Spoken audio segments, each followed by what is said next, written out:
PQ.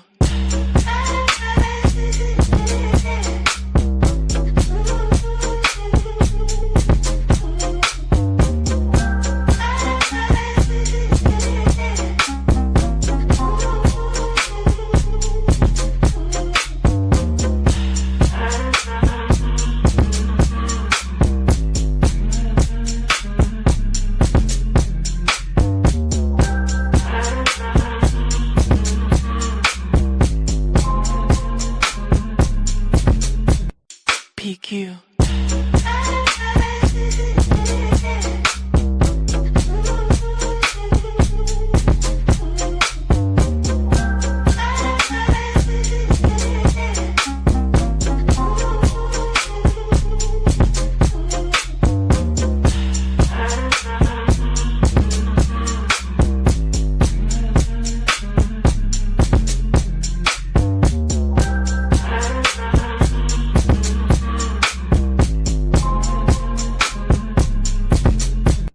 PQ.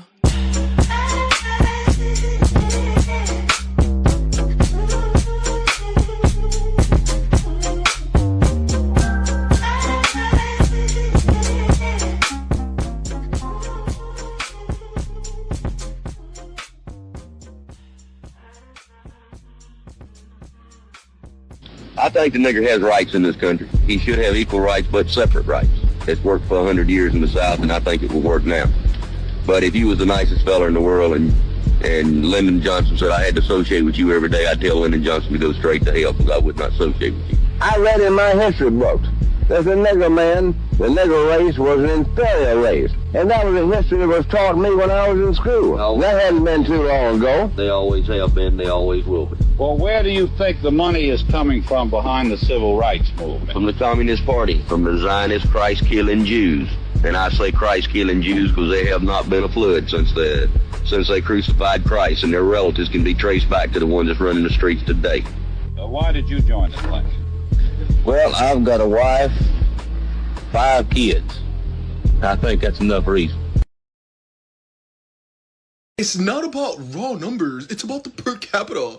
Tell me you never went to school. Like, you guys have a smaller population, but you make up the vast majority of the crimes. Like, come on, it's common sense. Like, totally, like, what is not clicking for you? Like, fucking low IQ, dude.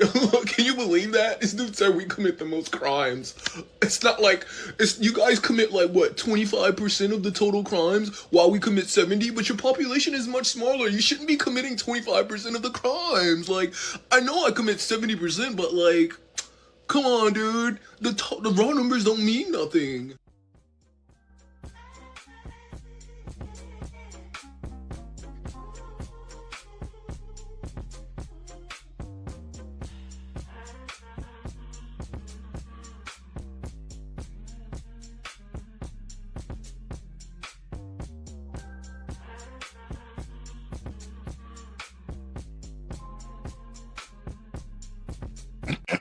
Good evening, folks. I have come to do this show with you guys one more time. What's up, Miss Mankey? I have a very pleasant surprise for the crowd, all one of you. Although I know this particular episode will get probably as many views as Friday night's episode, which thank you guys for putting us over almost 1.5K. That's pretty cool. Having that many people interested in local politics, especially Alexandria local politics, is kind of a feat in and of itself. Especially our brand of delivering the news about local politics. But I have something very special for you guys. I got Mr. Porter on the line. Hey, folks. Hey, Mr. Porter. Hey.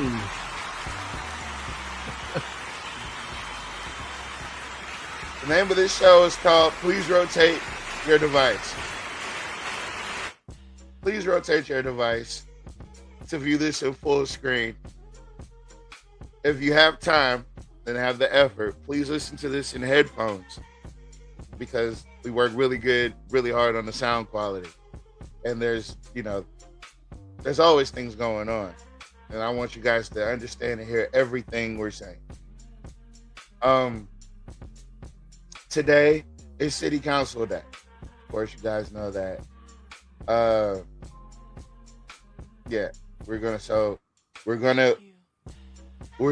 none of us has watched it. I hope, Mr. Porter, did you watch it? I did not. I was really tied up helping folks try to complete their requirements. There's a few candidates I agreed to help get that initial documentation submitted. Tomorrow, Wednesday at midnight, is the deadline. And the state of Louisiana does not make it easy if you want to run for office, especially if you're a first-time candidate. There's a lot of hurdles you have to clear. So I was consumed today doing a lot of that. So I did not watch the city council meeting. So wait a minute, you're running and you're helping other candidates run? Oh, yeah, absolutely. Oh, man. You know what? I really feel like you're in it for the love of the game. I think. But, you know, for those people that are not watching this live, you don't know the gift that you're getting at this moment. So we're going to go ahead and we're going to say hi to everybody. I see Miss McCall. PQ. How are you this evening? Oh, okay. All right. Great. Miss Shamir, YSKT, thank you for joining us again. As always, she's a good co-host. I'm not gonna lie. She's decent. I got people in the crowd. We're just letting the people build up real quick before we get into the heavy stuff. I think it was uneventful. It was yet another one that Jackroy did not attend, which has been the theme over the last let's see, three to four council meetings he hasn't attended. So, and you know, that's good for him, because that means somebody in his circle, and maybe even himself, is recognizing that putting him in front of people on display is not a good thing, you know. So the less he can be in the public eye, the better his chances are. Yeah. And the fewer times he speak, that improves his chances, you know. I think someone is advising him very well about, hey, we don't want you at the city council meetings. We don't want you in these other places speaking a whole lot. We just want you to take a few pictures and then exit. Make a cameo appearance and then get out. Yeah. Yeah. No, Ms. McKee says he doesn't want to put his foot in his mouth. And he's also removing a lot of those agenda items that are, you know, the mayor, whatever, you know, those ones that he puts on there. Right. That's right. He's definitely doing that. I'm glad you picked up on that. Yeah. Because as I looked over the agenda, yeah, he's going, between now and November 3rd, he is not going to put those good old boy type ordinance forward to pay at his buddies' pockets and do things that's overwhelmingly beneficial to just a small group of people in Alexandria, you know, for the good old boys network. Yeah, he's going to put a moratorium on that for the next few months until after November 3rd. Let's see. I want to play a clip for you because we had our reaction to it, but you know, you're the North Star around here, so I want your opinion on it. Is there a lot of people in these races for school board before we get to that? So many of them were unopposed. What's ironic is I think only one of the predominantly white school board districts is contested. The others were unopposed, and then the three that are predominantly black, they all have opponents. And Roosevelt Johnson happens to be one of those opponents as well. I picked Yes. up on that. What an interesting scenario. Wow. That's not as interesting as it is scary. Yeah, I'm gonna be honest with you. I don't have the nice things to say, but I mean, it's not as interesting as it is scary to have Roosevelt actually determining what goes on in the educational system in Rapid Repair. Well, let's face it. That's better than having a Reddick Washington, right? On the school board. So, I mean, we could do much worse, We could do, yeah. and we have done much worse We as a community. But I think we're starting to turn the corner. You know, the black community. I really do. I kind of get those vibes that we're starting to turn the corner. We recognize, boy, we've been going the wrong direction for a long time. Maybe we ought to stop and turn around and head back the other way, you know. By the way, where can we pick up one of these shirts at? Let me what are these shirts? Hey, yeah, absolutely. Look, you really want one of these shirts. I do. Because we want to stand up for Alexandria, and we have a slate of candidates who are willing to do that. We got Gregory Scott running for councilman at large. He's definitely looking to stand up for the citizens of Alexandria. You got Cedric Green running for city marshal. He's looking to stand up for the city, the citizens of Alexandria. So we have some people out there who really are in it for the benefit of the citizens. What we can do to improve things for our citizens. Hello? And we're standing up. And like Martin Luther King said, a man cannot ride your back unless it's bent. So we're going to stand up, stand tall, and stand straight. And we're going to do things to help make this better for everybody in this city. Amen. YSKT, what you have to say? No, I've been trying to work on my mic. Have y'all heard? Did y'all hear? We can hear you. What's going on? Oh, you hear me now? Oh, you rocking the logo. Look at this. Is a whole stand-up thing. So late. You got the logo in the corner. Oh, man. What are you guys on over here? I don't know, but that's weird. Man, what is this about? It's almost as if we were No, I was foreshadowing. saying stuff, but my mic wasn't working. Oh. But look, you was asking where can we get the shirts? Well, unfortunately, the shirts are not cheap because we do a custom logo and it's done by hand.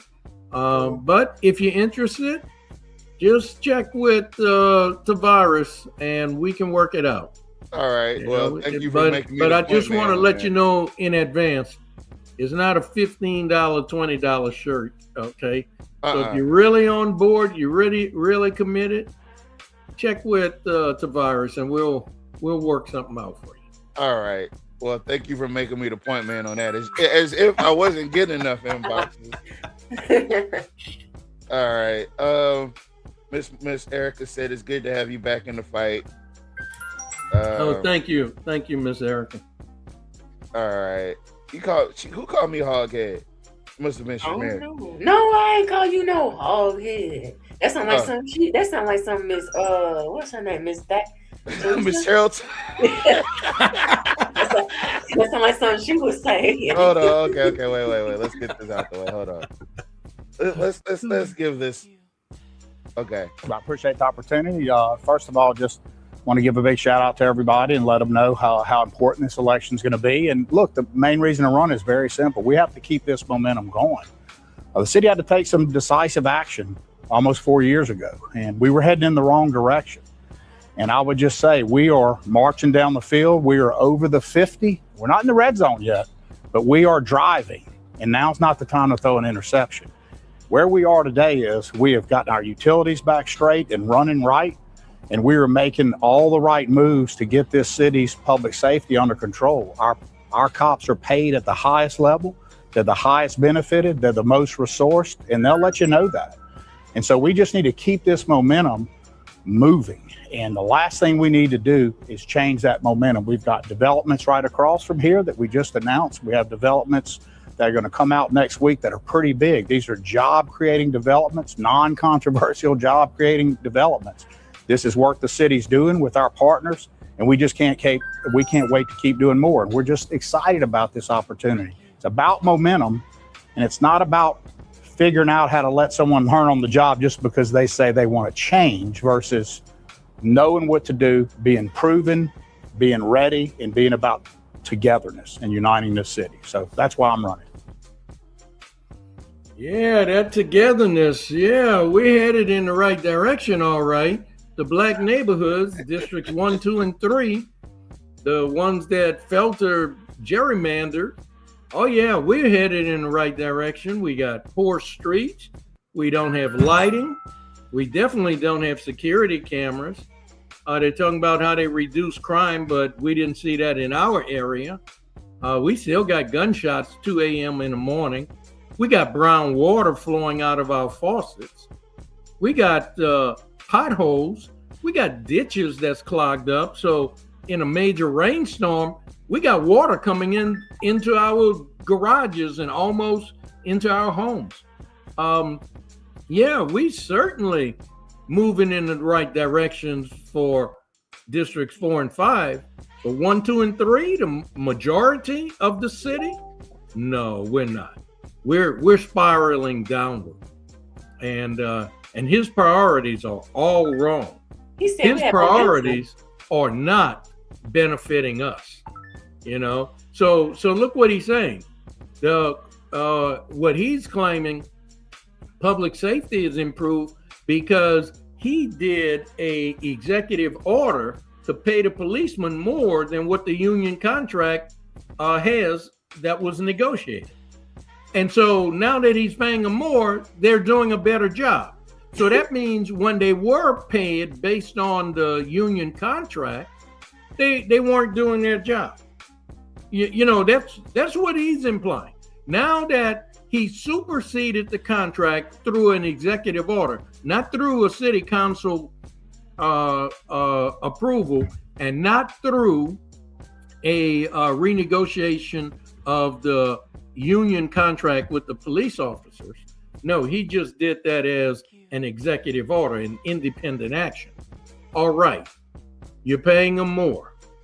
All right, great. They're among the highest paid, highest compensated. Their benefits are excellent. You got them all this SWAT equipment, because now if we ever invaded by Al Qaeda, we got a SWAT team that can go out, that's militarily armed and could shut down invasion, or you know, do that in a neighborhood if there's a rebellion or a riot or something. Okay, there's an uprising. Uprising. You know, this is nonsense, folks. This is absolutely nonsense. I did watch a while back the mayoral briefing where he had Chad, the police chief, talk about the data, because they wanted to refute a national study that was done that showed that Alexandria had a very high crime rate. Okay. So they were challenging the data from the FBI. Well, guess where the FBI gets the data? They get it from the city of Alexandria. And so now you want to challenge what they pull from the FBI data and stuff. I mean, it's just totally ludicrous. Now, number of murders are down. That's good. Boy, we had a rough stretch where we had 35 murders, 30 murders a year, right? So now that is coming into line. That's a good thing, all right? If he say paying the police officers more is what brought that down, okay, great. But those of us that's embedded in the neighborhoods, we know what's going on. We know how criminals are associated with law enforcement people, and how they're confidential informants and stuff like that. You know, whether it's Philip Terrell, whether it's the Alexandria police chief, whether it's city marshal Jerome Hopewell, whether it's the sheriff Mark Wood, We know how that works. This is a small town. You know, people rat on others, and if you rat on enough of them, great. You get them off the streets. But guess what? If Jack Roy lose, he's going to say, you know what? Y'all go back to what y'all were doing before. And then just like under Jeff Hall, the crime rate shoots up. Okay. We know who controlled the levers, who pulled the strings. We know that. But there's something we can do as a community. Okay. And that's one of the things you'll be hearing more from us as we go forward. What the community can do to abate crime. There's things we can do independent of the law enforcement entities that we have here. Yeah, but that nonsense Jack Roy talking about, look, after 16 years, come on, folks, you don't want any more of that. Enough is enough. You know, it's time to move on. Time to do something entirely different. Go a whole different direction.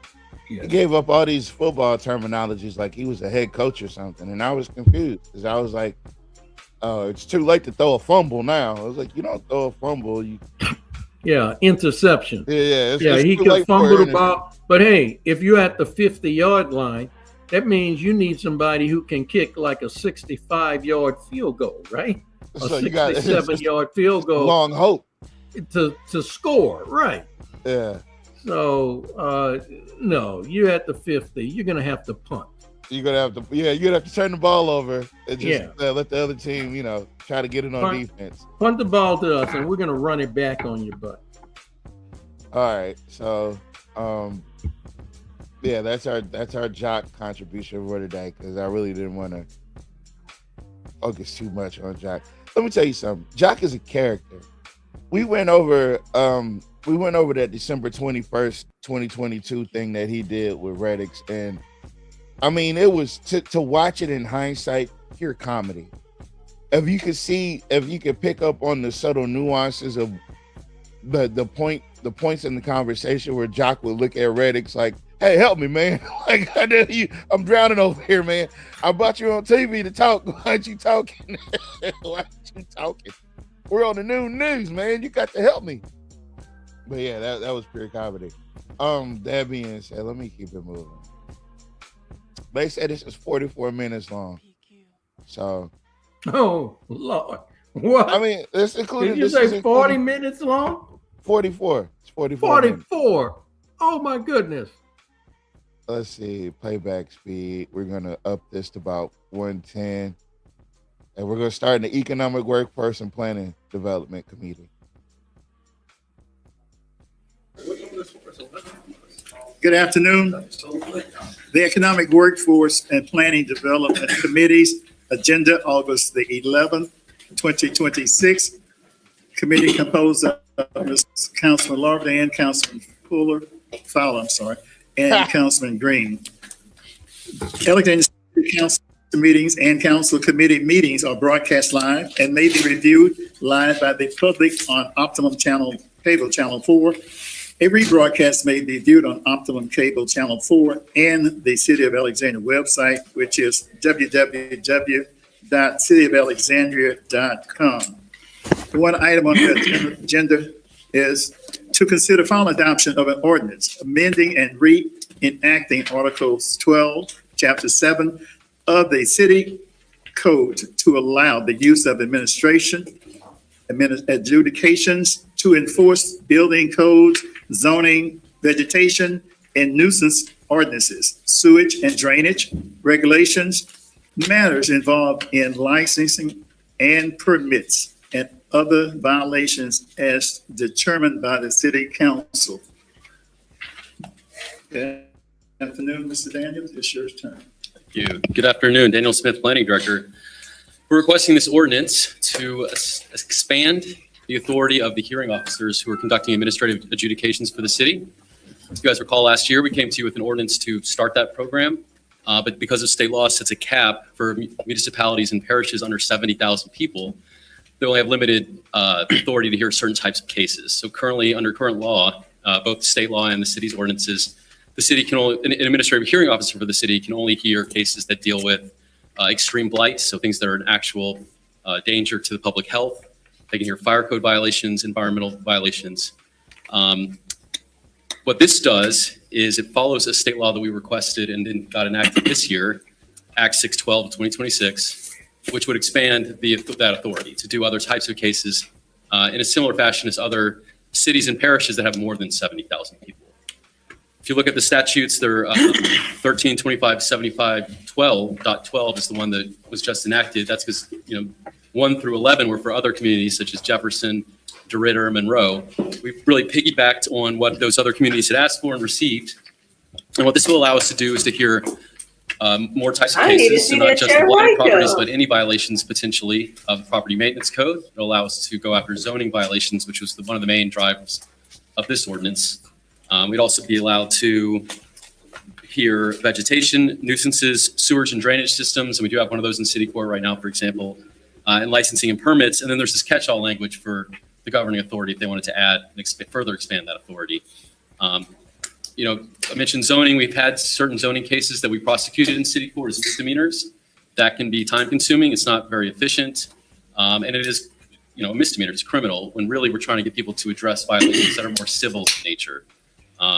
So this, currently the hearing officer really only has the authority more or less to issue penalties, and those fines go against the property.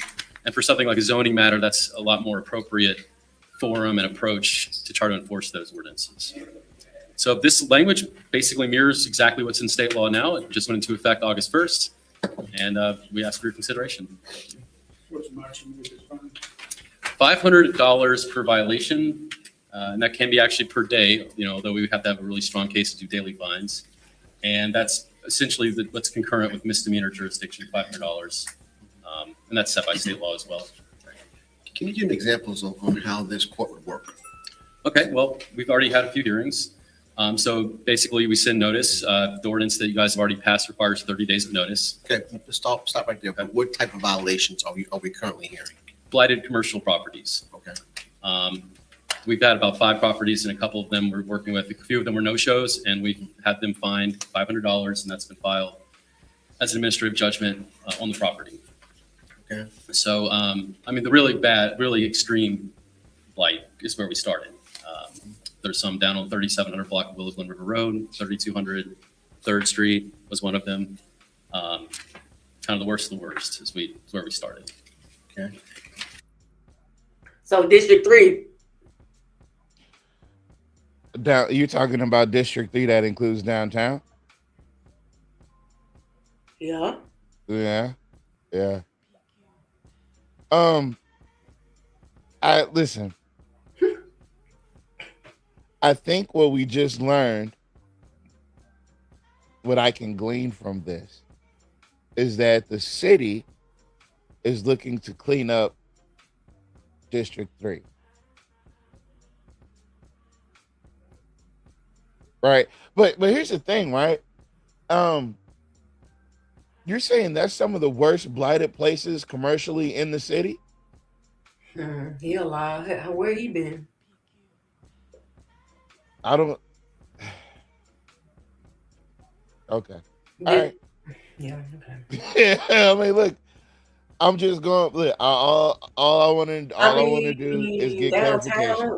Downtown, which is where they work, isn't far from Bowden Avenue. Okay. But it's not far from Lower 3rd either. It is not. Yeah. As a matter of fact, it's right in between Lower 3rd and. But here's the other part of it, right? When you put enough liens on this property, who takes it over? Yeah, the city. The city takes it over. And with the liens, sometimes it's work. The liens are more expensive, or the value of the liens is higher than the market value of the property itself. So it makes it unattractive if you want to do something with it. You would have to have some sentimental value to apply to it to pay more in liens than what the property is worth on the open market. So do they end up tearing it down? or Oh do they yeah, just end up yeah. taking it over? They end up tearing it down, and it ends up becoming the responsibility of the city. And when I left office 4 years ago, we had like 1,800 properties like that. And Alexandria just has a little more than 25,000 structures in its entire city boundary. And 1,800 of them were controlled by the city through adjudication. And once we tear it down and place that lien on it, and of course the contractors rip us off for what they charge to demolish property, and then we have to maintain it by cutting the grass 3-4 times a year. People dump stuff, so we have to send trucks out and remove appliances, furniture, and all kind of stuff from there.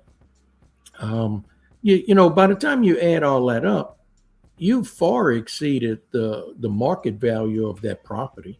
Nobody wants that. The city has to take a loss on it if they want to get rid of that property. If they want to shed that property, they have to take a loss on it. And that was when, having recognized that was when I put together that affordable home project. We had all this property, and so let's put homes on it and start putting people back in there, and let's start collecting property tax and eliminate our expenses to maintain the property. But oh no, they voted that down. Who voted? It was Villard, one of the ones that voted. Oh yeah, Villard voted that down. Fowler, at the time, Rubin was in there, and the accomplice was Reddix Washington. That's why we lost that vote 4-3. Thank God Reddix isn't in there. Thank God Reddix isn't on the school board. Thank God. Thank God. Amen. Amen. And what are some other examples besides just? Well, for expanded authority, like a zoning case, for example, we've had people who, are running unauthorized businesses in a neighborhood, for example, and collecting money for that business, and the neighbors complain to the city, it's, rooting their enjoyment of their property. So we brought those cases to city court before as a misdemeanor zoning violation. We'd much rather bring it before an administrative hearing officer. In city court, you have an arraignment, you have to wait a few months, they have this court date. If they don't show, maybe there'll be a bench warrant. We're trying to avoid all that kind of stuff for a zoning violation, for example, Okay. So with this proposed amendment, what type of cases are you trying to hear now? So, zoning, this would be a big chunk of them. Okay. We have a dispute with a drainage system that's dumping onto their neighbor's yard. That could be something that we would bring to a hearing officer rather than. He showed up in his gold jacket. And he showed up during a committee meeting, nonetheless. They asking too many questions about this adjudicated. Hey, look, man. You tell him to shut this shit the fuck down, because he's got one more question before we get to tell him giving up the ghost. Exactly. Where'd you come from? I'm that ghost in the corner. Okay. Oh, that was a little weird. Okay. Then bring it to city court. People who violate their permits or people who build without a permit, that's one thing we could, presumably take before a hearing officer. And then also, houses that get before you guys for condemnation and demolition, they've already usually are way too gone to have any kind of repair done. But if there are some structures that could still be repaired but are in violation of property maintenance codes, presumably we could bring those as well. Intervene before it got too far gone. In a little bit that you've been able to use this so far, how's it working? So far, for the folks who showed up, they've gotten more time because they either had a property under contract they're trying to sell. But the folks that did not show up, just straight up, just didn't appear. And the ordinance, gives the authority to, if you don't appear, as facing an admission of liability. And so those folks will find, $500 for having a blighted property. Now I see there's an appeals to the 9th JDC. That's correct. That's in state law. All right. What is the burden of proof at the appellate stage? Well, since it's appellate court, it's, would be, it's a de novo review of the law and manifest error on the facts. But it's an administrative hearing officer does get some level of discretion because they're the fact finder. You wouldn't have a new trial at the ninth JDC, a de novo review. Just review the record. That's exactly right. Be closed record review unless the judge ordered the record to be opened. It's a civil matter. At the hearing officer stage, that's your preponderance of evidence. And I Civil standard. I guess the appellate would just be asking, pushing there was some type of error of some sort. Sure. Or that the city didn't meet its notice requirements would be a big one that you could appeal on. It is a little odd because you're appealing a lower judgment to a district court that sits in sort of a quasi-appellate capacity. But it's not unusual, especially in the first, especially in like 19 JDC for things coming out of Baton Rouge. Civil District Court in New Orleans does it routinely. Okay. And that's the normal process from the administrative law judge to the local district court. That's right. And that's spelled out in state law. That couldn't be optional for us. Okay, thank you. Mr. Smith, I see Representative DeWitt carried this House Bill 66 for the city and goes into effect, you said, August. Who determines and goes out and finds these violations? Which department, sir? Well, each department that's responsible for its own ordinances would do that, but by and large, it would be inspectors from the community development department. When we're looking at blighted properties, for example, they already have that inventory of the properties that they recommend for rehabilitation or for demolition with the city council. But for example, if there was a fire code violation, the fire department, fire marshal will bring that. In the ordinance, I'm reading where you said zoning, vegetation, and nuisance ordinances. June the 3rd, 2026, I reported to the Louisiana Health Department a situation with the sanctuary.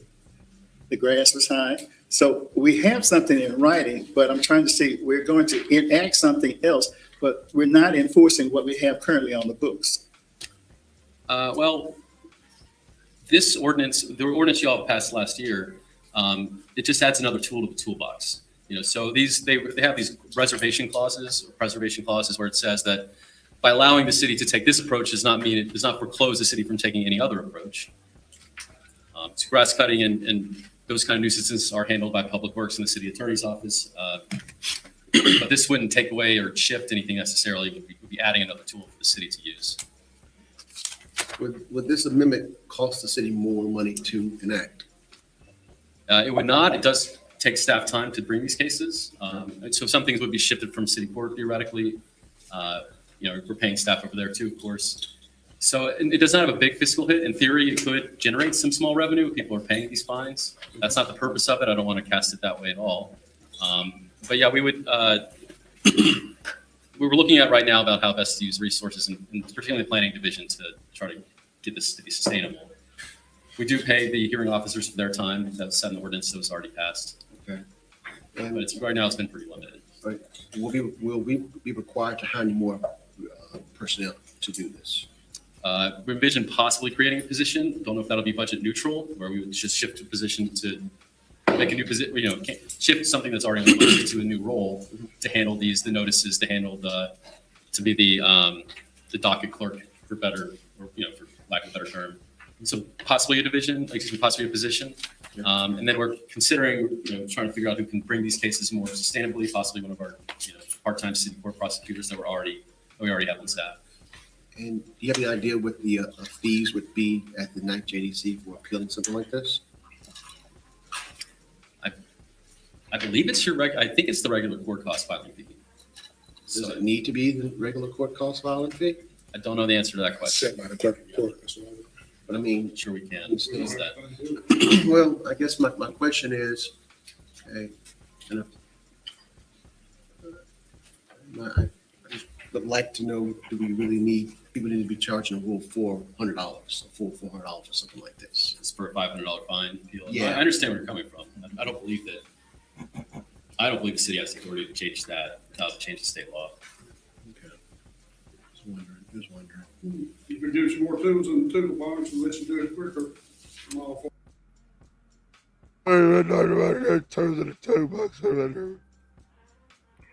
Yeah, anything in support of the mayor, you'll hear Felter, Villard, and Fowler speak up. And when they do, they're not asking questions, see, because they've already been briefed on this stuff, right? So their question, they don't have questions, but it's Laverdane and Green that have to questions. plow through and pull teeth to get information from the administration on that. So he's already briefed the white council members. He hasn't shared anything with the black council members. Yeah, you can't answer the question. And then,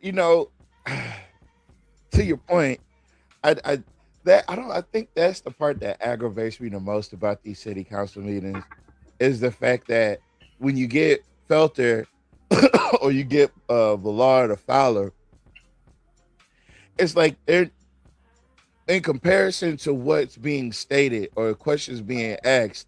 Here they come. Well, peanut butter's always been made of peanuts. So, the main thing is that we're gonna apply for more peanuts, is what we're saying. Like what? We're talking about what are you talking about? He's like, the thing is the oil. We've got to invest in that. So this is a good start on investing in. No, sir, that's not. We get that what's going on, but I'm trying to get clarification for everybody else. And that's one thing I like about Malcolm. Malcolm's not just asking the question for himself. He's asking it for everyone. Because some of this stuff, it's a good point. Do we need to really pay $400 in fees to pay a $500 fine? No, do we need to pay $400 in fees to appeal a $500 fine? It's a good question. It's a logical question. And the fact that we hold on, let me get back to it. Let me read it back for you. I don't believe the city has the authority to change that without changing state law. Okay. Just wondering. You produce more tools in the toolbox, and let's do it quicker. I'm all for it. That's dope.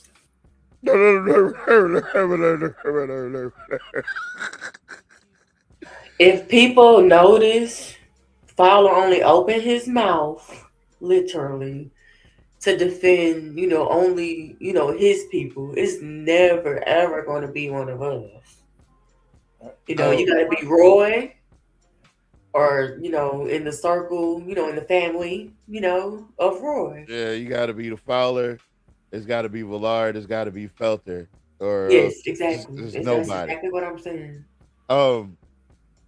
Now, this is also the same grumbly, mumbly guy that said, well, how much money do you need?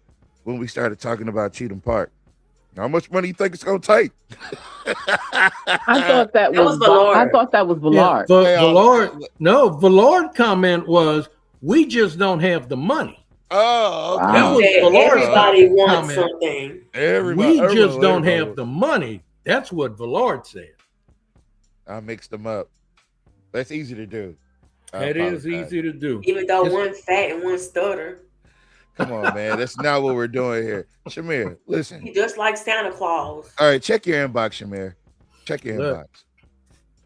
Yeah, because Villard got some issues. He have trouble reading. He have trouble speaking. Yeah. And I've said this all the time. Villard is not the sharpest pencil in the box. And he gets away with it because of his color or his skin tone. Gregory talk about Fowler be like, I'm not familiar with the matter. Hold on. Jessica, you said what's sitting up there like the damn creature. I don't have anything for you, literally, Shamir. I just wanted you to check your inbox because I just wanted you to stop saying what you were saying because it's not nice. I wasn't going to say anything. Not nice. It's absolutely not nice.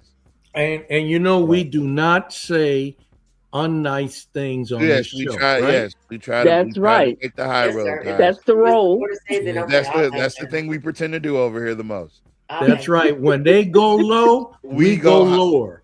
No, we roll in the sewer and in the gutter, in the mud. We'll roll down. If they want to get down, if they want to get down and dirty, hey, you've come to the right place. We'll do that. Man. Oh, wait. But on another note, while we're talking about this, while we're talking about people saying random things about Ballard and following them, this came across my desk where Greg was basically the candidate for councilman at large. Was basically just making a point that, you know, he had met with Miss Kamala Harris, and he met with Brother Isaiah, and it like he went and mingled with the real Democratic Party down in New Orleans, right? And you know, people were like, "Congratulations!" And here comes Mia Rose Wilson that says, "You know, you going up against the GOAT, right? Good luck, but I want you to know you're gonna need 10, 12,000 to finish him off." And I was thinking to myself, I didn't even get to see that comment. What GOAT is they talking? Is he talking about I Vallard? gotta start sending me stuff because What is he talking? What Yeah, Mia he's Rose? he's talking about Vallard. Oh And- my God. all right. And this is why. Mhm. When Jules Green ran against Vallard got a large number of black votes. Jules Green ran against Vallard in at large, and Vallard got a lot of black votes. Now get this, Vallard hardly stepped foot in any of the black communities during that election cycle. There was one time he went into Martin Park for a public safety community thing, and he cooked jambalaya, and it was all he had to do, and the black people voted for him. You know, God darn, that wasn't even a pork chop and $5. $5. You You know? didn't even get the $5. Didn't even get that. All you got bowl was of jambalaya. a little small bowl of jambalaya. And I'm gonna tell you something, his jambalaya isn't that good. God darn, people, what y'all falling for? You know black people love free stuff. But anyway, so if they're referring to him as the GOAT because of his performance 4 years ago in that election against Jules Green, well, if that person considers Jim Vallard the GOAT, then what does that make Jock Roy? I mean, really, right? What does that make Jock Roy? If Vallard is the GOAT, you know, illiterate, can't speak, he's the GOAT. What does that make Jock Roy? Big Billy Goat. Big Billy. Big Billy Goat. Yeah. Oh, you guys, come on, we got to do better. All right, since we can't do better, let's go back to this dog. Hold up, my dog. There it goes. All right.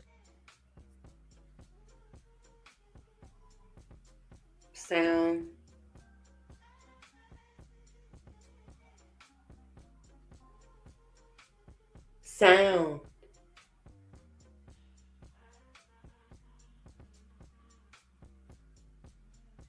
We need some sound, sir. I keep saying it. Oh, hold on. I got two different screens going here. Give me a second. All right, so you guys don't have sound. Let me stop sharing. Let me reshare it. Let me catch up on these comments too, because y'all are going crazy in the chat. Give me a second. Yeah, look. Miss Jeannie coming. Right, Miss Colson has a question, and actually, there is no requirement that a Gator commissioner has to be from the district of the council member that appoints them. And I'll give you a case. Now, particularly me, in the 4 years I was there, I wanted someone from District 2 because on Gator, I wanted a person from the district to advocate on behalf of the district if there's money available for economic development. But now, in the case of Crawfish Lewis, he was appointed by, he lives in Pineville, but he was appointed by Cynthia Perry. So he was clearly not even in District 3. He wasn't even in City of Alexandria. So, and then the current person appointed by Gary Johnson actually lives in District 5. So there are no requirements that the city council person appoints a commissioner to Gator, that commissioner must live in the district. So we got several cases where they do not. And I believe that was the same case for Ruben's pick. To be honest with you, most of the white folks live in District 4 and 5. So if Ruben picks somebody, he can pick from all over the city. That person was actually Greg Upton was from Baton Rouge, so it doesn't matter. That does not apply, Ms. Colson. So.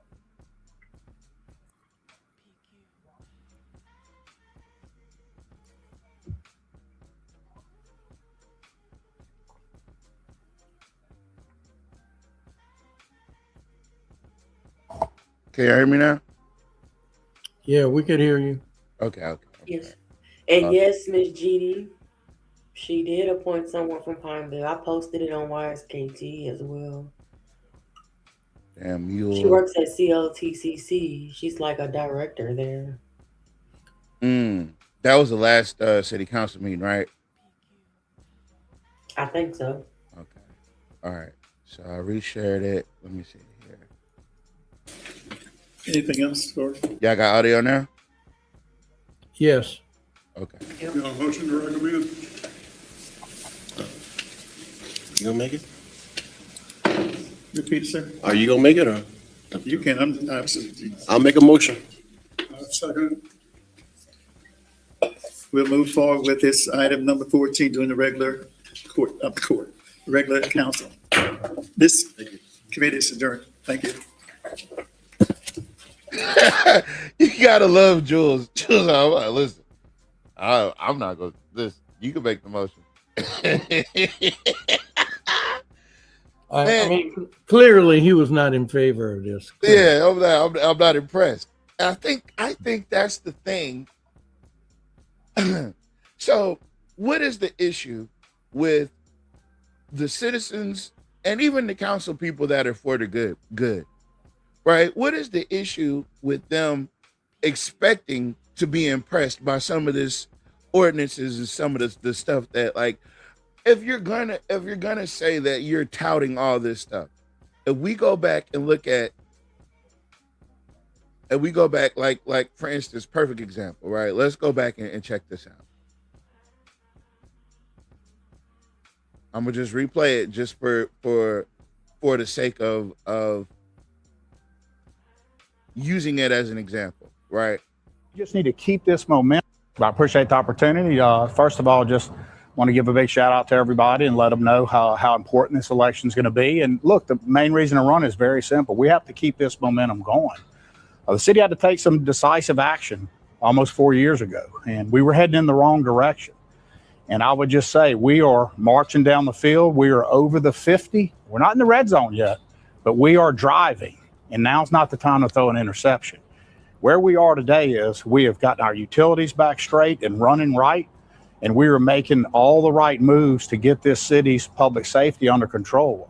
Our cops are paid at the highest level. They're the highest benefit. I'm not going to play the whole thing. But what is wrong? Why is that jacket so long?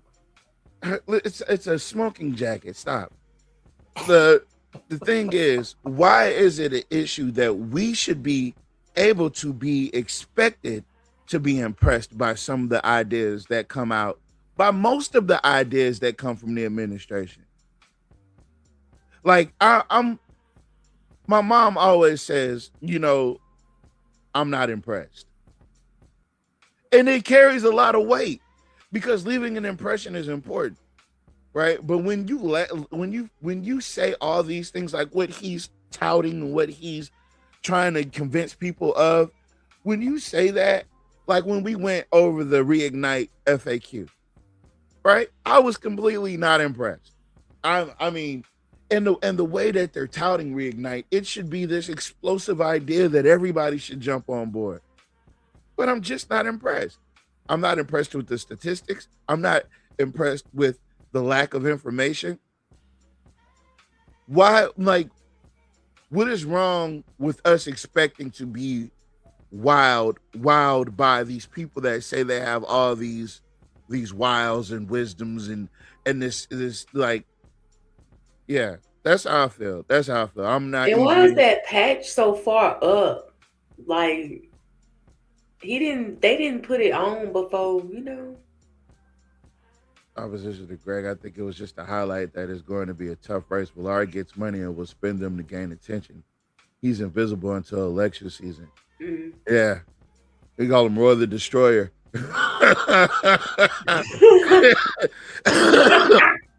That's his DEFCON 5 jacket. That's yeah, my your mom dodged Scud missiles for a living. It's hard to that's impress his wrestling name. But look, folks, I also saw that comment on YSKT about I'm a businessman. I'm a businessman. You know what? That's where I was going next. Hold on, let me pull that up real quick. That was on YSKT. No, I think it was on 318 Central or that was on something different. Okay. Yes. I didn't even bother to respond, but I tell you what, I really wanted to, but I was involved doing so many things today. But look, here's the thing. If you are a self-proclaimed business person, if you feel that you have this high level of business astuteness, then before you sign on something like $100 million project, $80 million project, whatever it shakes out at, I really feel it's going to end up being $100 million. You put together what is called a CBA, a cost benefit analysis. The cost is $100 million. The benefit is this much. And this is how it will take place. This is how it will come about. Now, what we know from the two presentations that were placed on the city website and the three mayoral briefings dating back almost 2 years now, okay? What we know is this. We're going to contribute $40 million. We're going to try and get companies to contribute something, and then we're going out to bonds, to the bond market for the rest. I don't think companies are going to contribute much at all. It'll be just like that Restore project. I think what's going to happen, we're going to end up going to the bond market for $60 million. And we will be on the hitch for that, on a hook, for that $60 million, when I say we, the city of Alexandria, the citizens, for the next 40 years. I'll be gone. I'll be long and gone. But the folks after me will have to pay that off, okay? Here's the problem with that. The whole premise of this Reignite program is to generate revenue, to grow revenue. They don't have a cost benefit analysis. That's one of the first things you do. If you're a major corporation, that's what you do. If you're an organization, that's what you do. If you are a nonprofit, that's what you do. I'm going to spend this much money, and that much money is going to get me this. The costs and the benefits. We got none of that. Plus, we got a hodgepodge of unconsolidated projects that they grouped into this grab bag that they labeled Reignite. None of it is comprehensive. None of it is cohesive. None of it is connected. The few pieces that connect together, the pickleball courts and the tennis courts, okay, that is connected. Splash pad, no. The streets that they're repairing, no. None of this comes to a comprehensive project, okay? And it does not have specified benefits. And every time when I look through those two presentations that was posted on the website, one of the recurring statements is quality of life. I think I stopped counting at 15. It was mentioned 15 times in those two presentations. Quality of life is an abstract value. It has no tangible cost that you can attach to it. There's nothing that you can say, okay, quality of life generates this much dollars. Yep. No, you don't have that.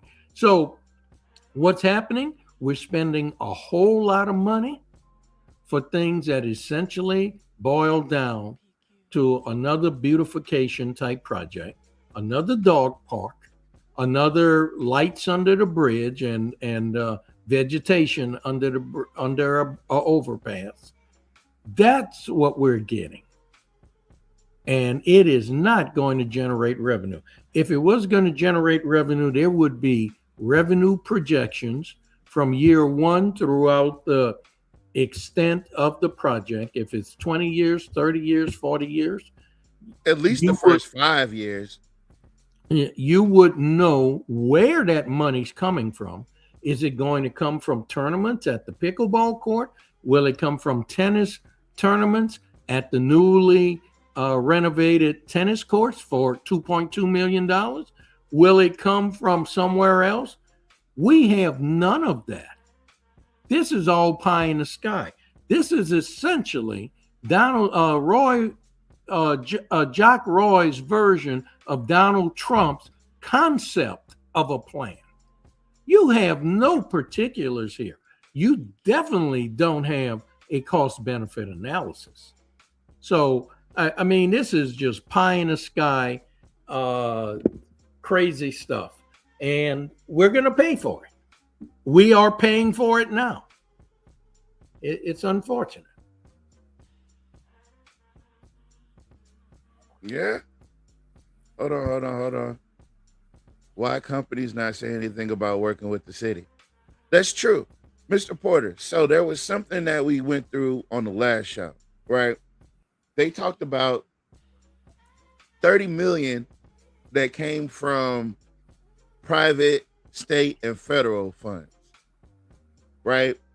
But I had a point of contention where why are we grouping the funds that we get from private investors with the state and federal funds? Because those are two different things. One's private and one's state. And my conclusion that we came to on the last show is that the private investors are invested at a bare minimum, right? But the number is so small that they had to group it with the state and federal investments in order to justify the benefit of the private investors. Like, we don't know how much is being invested outside of the state and federal and outside of what's on the outlay and what's outside of the bond, because the only thing left is the private investors. And we don't know what these people are privately invested. And we don't know what they're expecting in return, which actually makes the bill larger than what they're displaying. Because if these people or if these private investors are expecting something back, what are they expecting back? What kind of deals with the devil are we making? Is one of these private investors people like C. Ray Lewis, who is, listen to what he said. I thought there was no economic development or economic growth in Alexandria.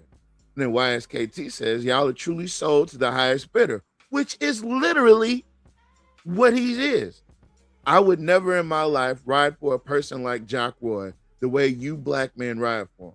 You all are serious disgrace to the African-American race. I really had to say it because the devil is real. His response is, it does not matter to me who is in any seat, as I'm politically impartial. I'm a business. If the city does well, my company does well. But the thing is, that doesn't negate what was said. You are sold to the highest bidder. Period. So, like, calling this. I was upset because so every single time it has something to do with economic development, I see him and I see another guy I will not speak of because he don't even stay here anymore. So, but he always says things like this, and it's always so snarky, you know. And I'm just like, these are things are things that you know about, and you know about a lot more, you know, and you just waiting, you know, to put it all out there to make yourself look good. But when you said I'm a business, that means you can be bought. I'm done. You are like, that's the point of what she was saying. You know what? I'm not going to say that that's what you're talking about, but I know Jerry Jones has a habit of that as well. Yeah. Jerry Jones has that really bad. And I was like, didn't you fail as a councilman? Didn't you have to be appointed? And then didn't you not get reelected after that? Like, there's like people with no actual political acumen. So when you're expecting, we talk a lot about leaders, and this particularly Crayfish Lewis talks a lot about leadership, right? Leadership is the ability to point people in the right direction, right? But when you're essentially saying, I'll be sold, that's not the right direction, because money isn't everything. And your principles shouldn't be revolving around how much you can get out of something. Because at some point, being a leader requires you to give people some type of compass to look at. To be, okay, so my morals are set on this. Morally, this is where, because that's leadership. You can talk about leadership all day long, but morals, having standards, is leadership. That's leadership worth following. I'll say it like that. But I feel like what Crayfish is doing is Crayfish is trying to fulfill the coonery gap that Reddix and BO and Danny, the likes of those people left, because there are no good sellouts anymore. We don't have any more sellouts. If you look at it, still got a lot of them now, dude. I'm saying we don't have any ones in politics. Like there's not a lot of. Remember how it was like a whole slew of them? It was like Derek Alexander and like all the ones that tried to ramshot the city council. Like those people aren't around anymore, and there is a gap. And I don't know if sellouts are needed so we can see the example of what not to be. But I mean, we have to make some type of use out of them, you know, while we have them in our presence. This is not what you want to do. You know. Well, look. Let me take a stab at three of the issues you brought up just recently in this last discussion.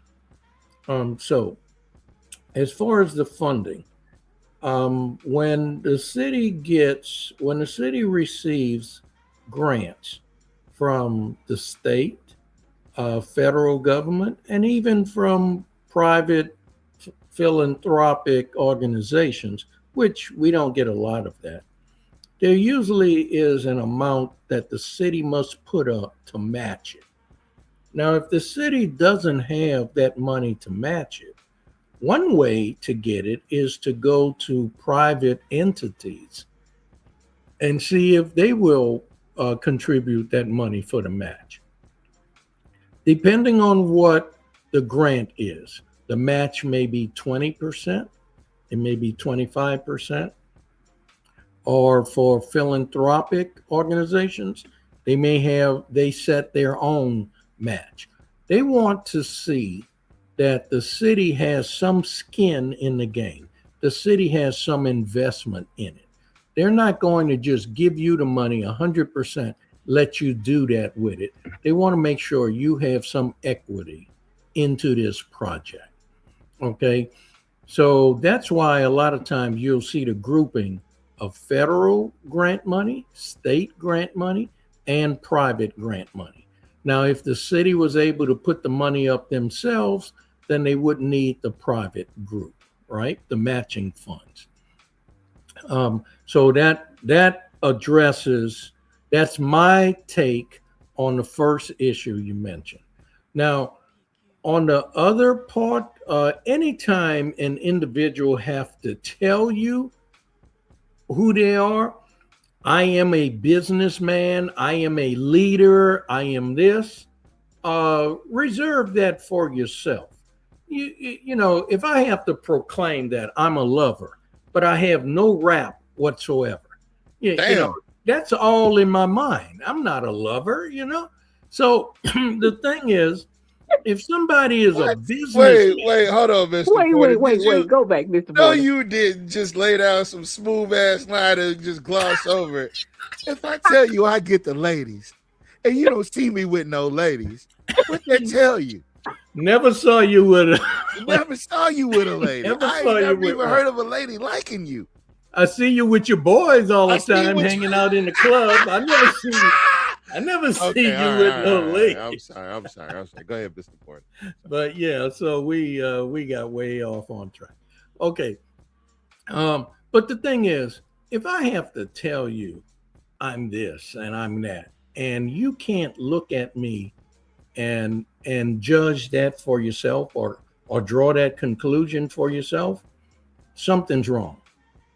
And if I have to keep repeating it to try and convince you that I'm a businessman and I'm a leader, you know, and all this stuff, then something's wrong. On the topic of leadership, behavioral scientists have identified 7 primary characteristics of leaders. And you know what one of those characteristics is? What's that? They are good followers. Yes. What makes a good leader is that this person was at one time or still is a very good follower. And, you know, and there's 6 others, and it's all done through evaluation, behavioral science, evaluations of situations, human behavior, things like that. And then if you insist that you're a businessman, there are several principles of business. And one of them is if you're going to make a huge expenditure, you do a cost benefit analysis. Back to the cost benefit. and look, and you go, it's all over the internet. I mean, it's in economics 101. If you're going to major in business administration or economics, you're going to come across that in your first semester, the first class you take in business. You're going to come across that. You know, you don't just run out and spend money and hope that something that you make money from it. No, you evaluate the situation and you decide how much money you're going to spend, what will be the result of spending this money, how you will do it, and how much time it'll take, what money you expect to come in year 1, year 2, just like you were pointing out, Tavares, a 5-year plan, a 10-year plan, a 15-year plan, a 20-year plan. And you come back every year and you evaluate that every single year and see if you're still on track. That's accountability. Yeah, and if you're not on track, but that's economics, that's finance. You know, that's business. We're not doing any of that. Alexandria's not doing any of that. They're coming up with all of these far-fetched type things, throwing it together. Oh, it sounds good. Reignite, that'll follow up the River Project. That'll follow up on the heels of the Restore Project. You know, all this stuff. It's just window dressing. It's a big facade. We're being hoodwinked, people. We're being bamboozled. And we got to realize that. And we got to stand up. We got to stand up for Alexandria. We got to stand up for ourselves. We got to stand up for our community, and especially for our families, because these are all the people being impacted by these these awful things that's being done. We have higher priorities to direct our money to. Alexandria is not a rich city. We operate on 241 million a year. That's not enough money to do everything we need to get done in a year. So you have to establish priorities. You have to decide what is most important, what benefits the most people right now. And that's how we have to direct our money. You can't run out doing pickleball courts. I mean, look, do the math. They say you can have the pickleball court for 1 hour maximum, if nobody else is waiting. And if this is supposed to be a quality of life, you got 6 pickleball courts, 4 people can play at a time, an hour apiece. Okay? So that's 6 times 4, that's 24 people. Now it's only open during the summer for what, 8 hours or so? So now you're talking about 8 times 24. And then if it's 365 days a year, that's 8 times 24 times 365.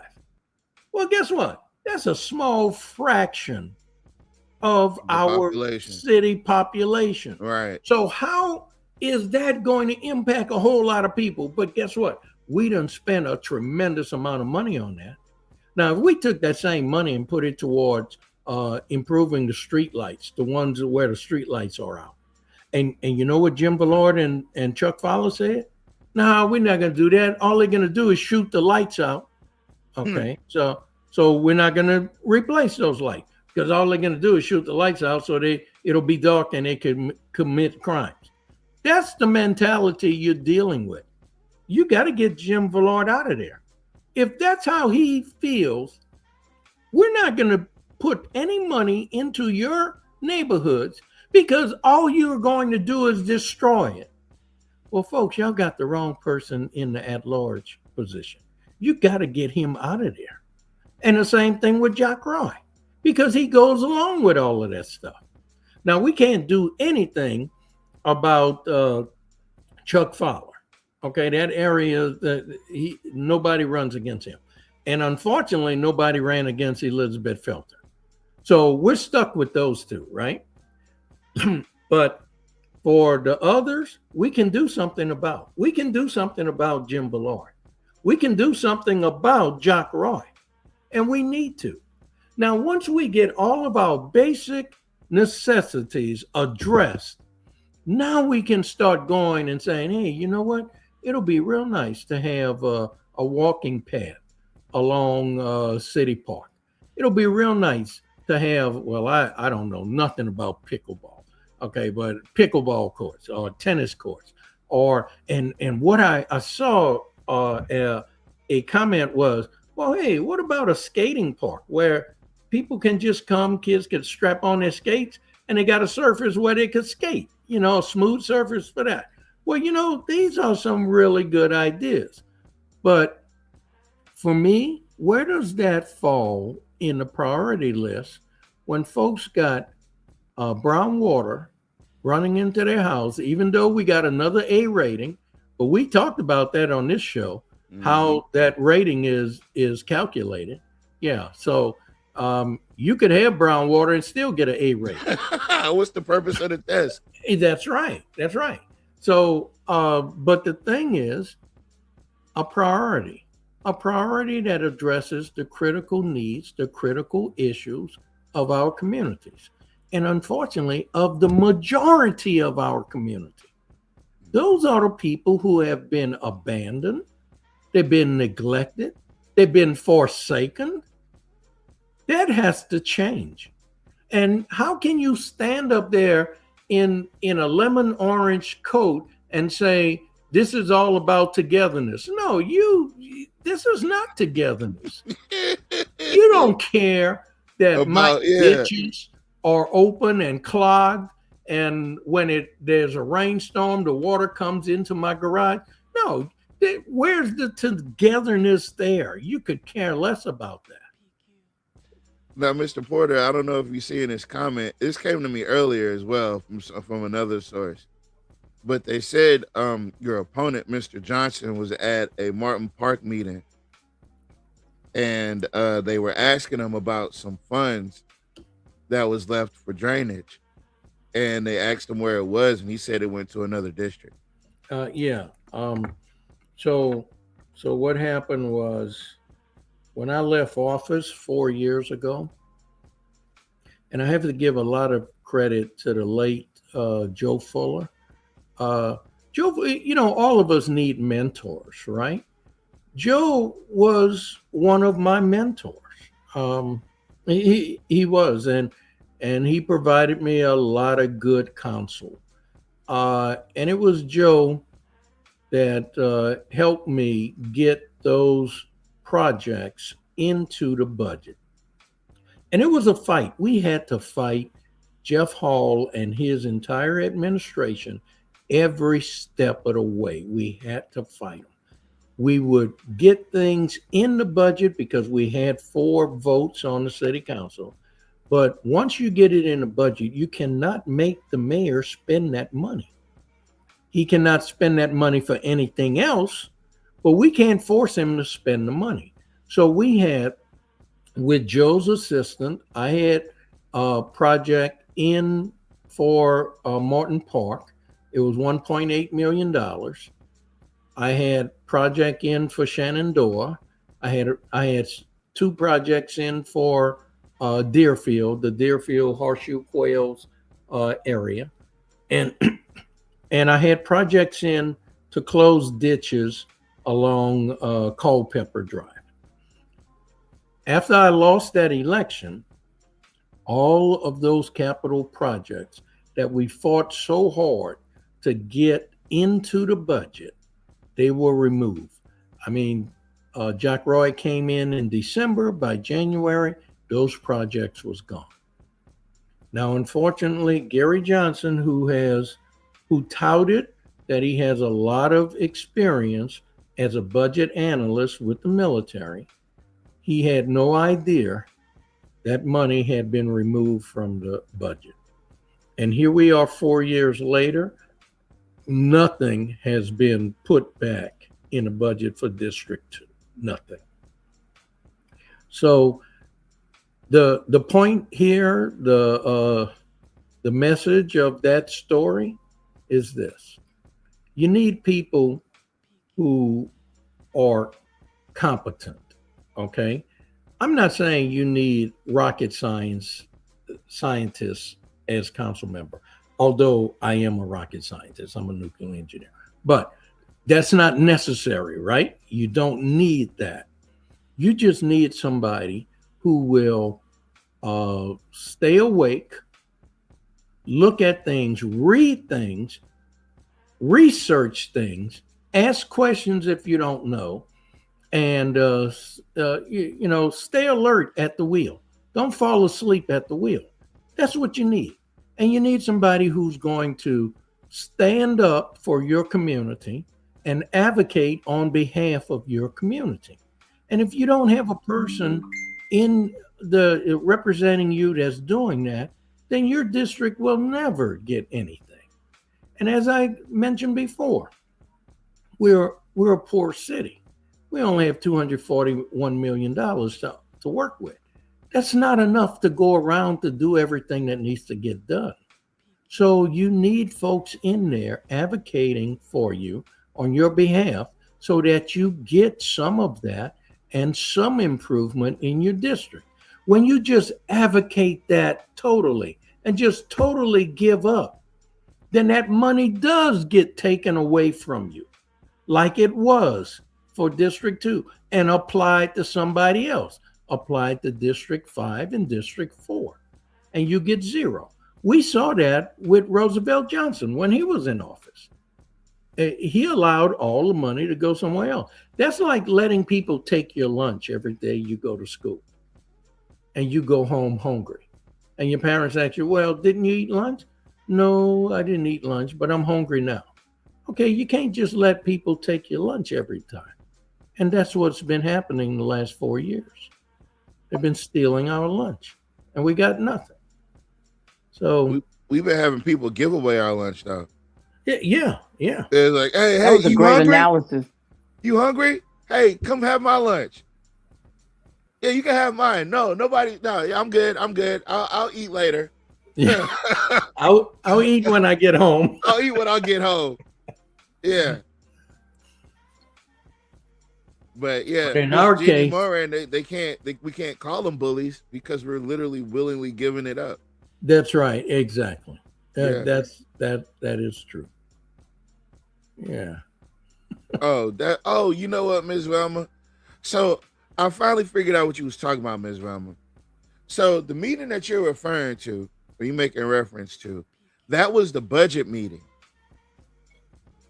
I can't, because they told me that you was watching something that was a long committee budget meeting, but you were watching the budget hearing, and that's when Gary Johnson told Cynthia Perry that, listen, I know the budget is limited, but we'll discuss which parks in my district get done and which parks in your district get done. They were literally arguing over those pennies. And Jock was like, yeah, do whatever the fuck you want to do. I don't have nothing to do with that. I just but yeah, that's I remember that. I know what you're talking about. And look, Tavares, it actually goes a little deeper than that. Because at the time that discussion took place, the city council had already voted to approve the budget. Okay? There wasn't nothing coming out of it. So it was a done deal, right? Now, District 3 didn't get anything. District 2 didn't get anything. And they still had projects that they wanted included in the budget. The budget was already approved. Okay, so now Gary Johnson is negotiating with Cynthia Perry that, well, look, we're not going to be able to get all our stuff in, so I'm going to negotiate with you, and we're going to pick one of the multiple projects that we have for District 2 and District 3 that neither of these projects made it into the budget, which has already been approved. So we are going to just decide on one of these projects and go have a meeting with Jack Roy and see if he would be gracious enough to substitute our one project into the budget. Now, here's the fallacy of that thinking. 4 years is enough time to earn a high school diploma. 4 years is enough time to earn a college degree.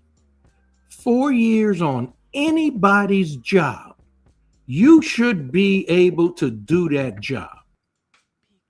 And here we have a stark example what Ms. Velma was watching. 4 years on the job, and you still don't have no clue as to how this works, how to do this job. A city council member could write a budget supplement and get it approved and add that to the budget. And if you got 4 votes, it goes to the budget. Now, the mayor can always veto it, okay? But you can put things into the budget. You don't just have to allow the mayor to submit to you what that budget is. Now, that is the mayor's job, but the city council holds the power. They control the purse strings. They can decide, you know what, I'm going to take this out of the budget you submitted, Jack Roy, and I'm going to replace it with this project in District 2. And if you get 4 votes, that goes into the budget. Now, Jack Roy could always veto the budget, okay? And then if you can get 5 votes, you override his veto. Now, here's the problem with that. If you don't understand how the budget process works, and the budget process is the primary power that the city council holds. The city council controls the money. But as soon as you approve that budget, essentially what you have done as a city council is said, everything that we put in that budget, Mayor, you now have the authority to go out and spend. But if it's not in that budget, you can't spend it. You can't take money out of this area and contribute it over to another area. You have to come back to us with a budget supplement to move money around. But for everything that we approved in that budget, as long as you spend it on those particular budget items, you got full authority to do that for the entire year. Now, when you're sitting there negotiating with somebody, that just brings me back to this old song from Billy Paul. Nothing from nothing leaves nothing. District 2 had nothing. District 3 had nothing. And you're negotiating with somebody who has nothing. What you gonna get? Nothing from nothing is nothing. So you need people. You can take nothing from nothing, and it'll give you a little bit of something. But more than likely, that something that you get from that nothing is more than likely nothing. Okay, let's just do math. What is 0 minus 0? -0. No, 0. 0 minus 0 is 0. Okay. I tried to get that past the engineer and rocket scientists. I tried to get that one past. And a math teacher. Don't forget. A math teacher. What I don't taught you math do? at Peabody. I taught science at Peabody. Oh, this is a small flex. I'm sick of you, Mr. Porter. This is small. I'm not. It doesn't take a rocket scientist, although I am a rocket scientist. That's right. I'm not going to downplay my accomplishments. There you go. There you go. Yes, so District 1, 2, and 3 are getting robbed. This is true. Lizzie tried to make Cynthia look bad, and Cynthia had no clue. I don't even. You don't have. Never mind. I'm gonna leave that alone. Let's get. All right. So, the next thing up, I think there might be one more committee meeting. There's not much to this at all. I think we're 15 minutes in. There's 30 minutes left. I'm assuming like 5 minutes ago, this is just blank space. There goes $250 an hour. Sitting there, just chilling. 285. $285 an hour. Yeah, when I left office, his contract was $285 an hour. And he gets paid an hour before city council and an hour after. An hour to prepare, an hour to compose. And then if anybody asks him to do something like prepare an ordinance or something, he gets the bill for that also. He makes $1 million a year from us or more. Trey Gist. All because his daddy wrote the charter. Yep. And he's been in that position for 32 years. So and by the way, Chuck Fowler's been on the city council 32 years also. It's time to send Trey Gist to the house. It's way overdue time to send him to the house. And then he always walk in there with just the paper. Yeah. Like as long as he been there, he walk should have in the with a city sheet of clerk paper. as well. He don't even pretend like he's there to do anything. You know, he don't even come in with a briefcase or nothing. He don't even pretend. You know, the little leather satchel. He don't even come in with that. I would come in looking like $1 million, like every like I time. earned $1 million. That's right. And Let's wait. Come on. I said we go rob their asses. Oh no! And look, listen. he's not required to be at the committee meetings, but he shows up there, right? So cha-ching, cha-ching, he's getting paid for the committee meeting. Committee meetings are forecast. Hold on. Let me explain this to Ms. Bell real quick. Yes, Ms. Bell, the charter can be amended, right? But the last time we tried that, that's what got Mr. Porter unelected. They came after him for trying to change that damn charter. Yeah, he wanted. I tried to change the utility incentives. I tried to implement a residency rule. Oh my goodness, I done forgotten because I'm getting old. I'm getting feeble-minded. I forget a whole bunch. Oh, I wanted to change the format for these festivals. You know, I proposed that we track the attendance and we keep track of the costs. None of which they did. Okay, none of which they did. We didn't know how many people attended, and they couldn't tell you how much money we spent on those festivals. They still can't, by the way. No, because they don't want to. They don't want They know it's a lot, and that if you, the citizen, knew, you would say, wait a minute, We spend that much on Winterfett. We spend Yes. that much on Riverfett. We spend that much on Artfett. We spend that much on what, Queuing on the red. I mean, not queuing on the red. The Dinner brick- on the dinner rocks. bricks. Yeah, on the yeah, red. dinner on the bricks. I'm sorry, dinner on the bricks. Dinner You on know, the rocks. if folks saw how much money we spent, and look, and at the time, all that money was coming out of our recreation budget. That's why we didn't see anything in our neighborhoods, at our local parks or community centers. All that money was going into these ridiculous fets. Okay. And so the problem was, when I was pointing that out, folks were getting exposed and they didn't like it. And yeah, so they start putting money into people's pockets saying, look, go out, do this recall, do this campaign, say that he's stealing money or all this other stuff. I mean, it's crazy stuff. He shook you down for a bribe. All that stuff. I remember that. He deals in drugs. I mean, it was just totally ridiculous. I do not have a criminal record. I've never been arrested. I've never been accused of a crime. But the problem with our folks, and I don't wish to hurt people's feelings, but Black folks in Alexandria, when a white person says something bad about a Black person, we are inclined to believe it with no justification, no proof, no evidence. But if somebody says something good about a Black person, you got to bring evidence, you got to bring justification before I will accept that. Now, that culture has to change. We have to change that in our community, okay?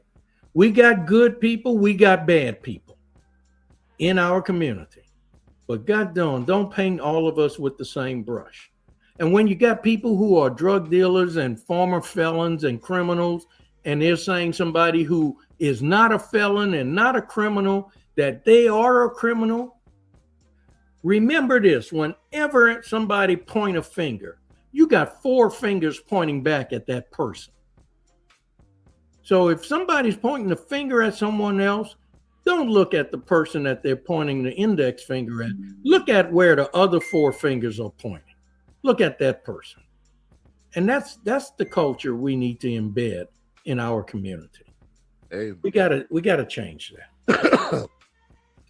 It's live and may be viewed live on the public Optum channel 4. A rebroadcast may be viewed on Optum Cable Channel 4. In the City of Alexandria website, we're going to have the invocation.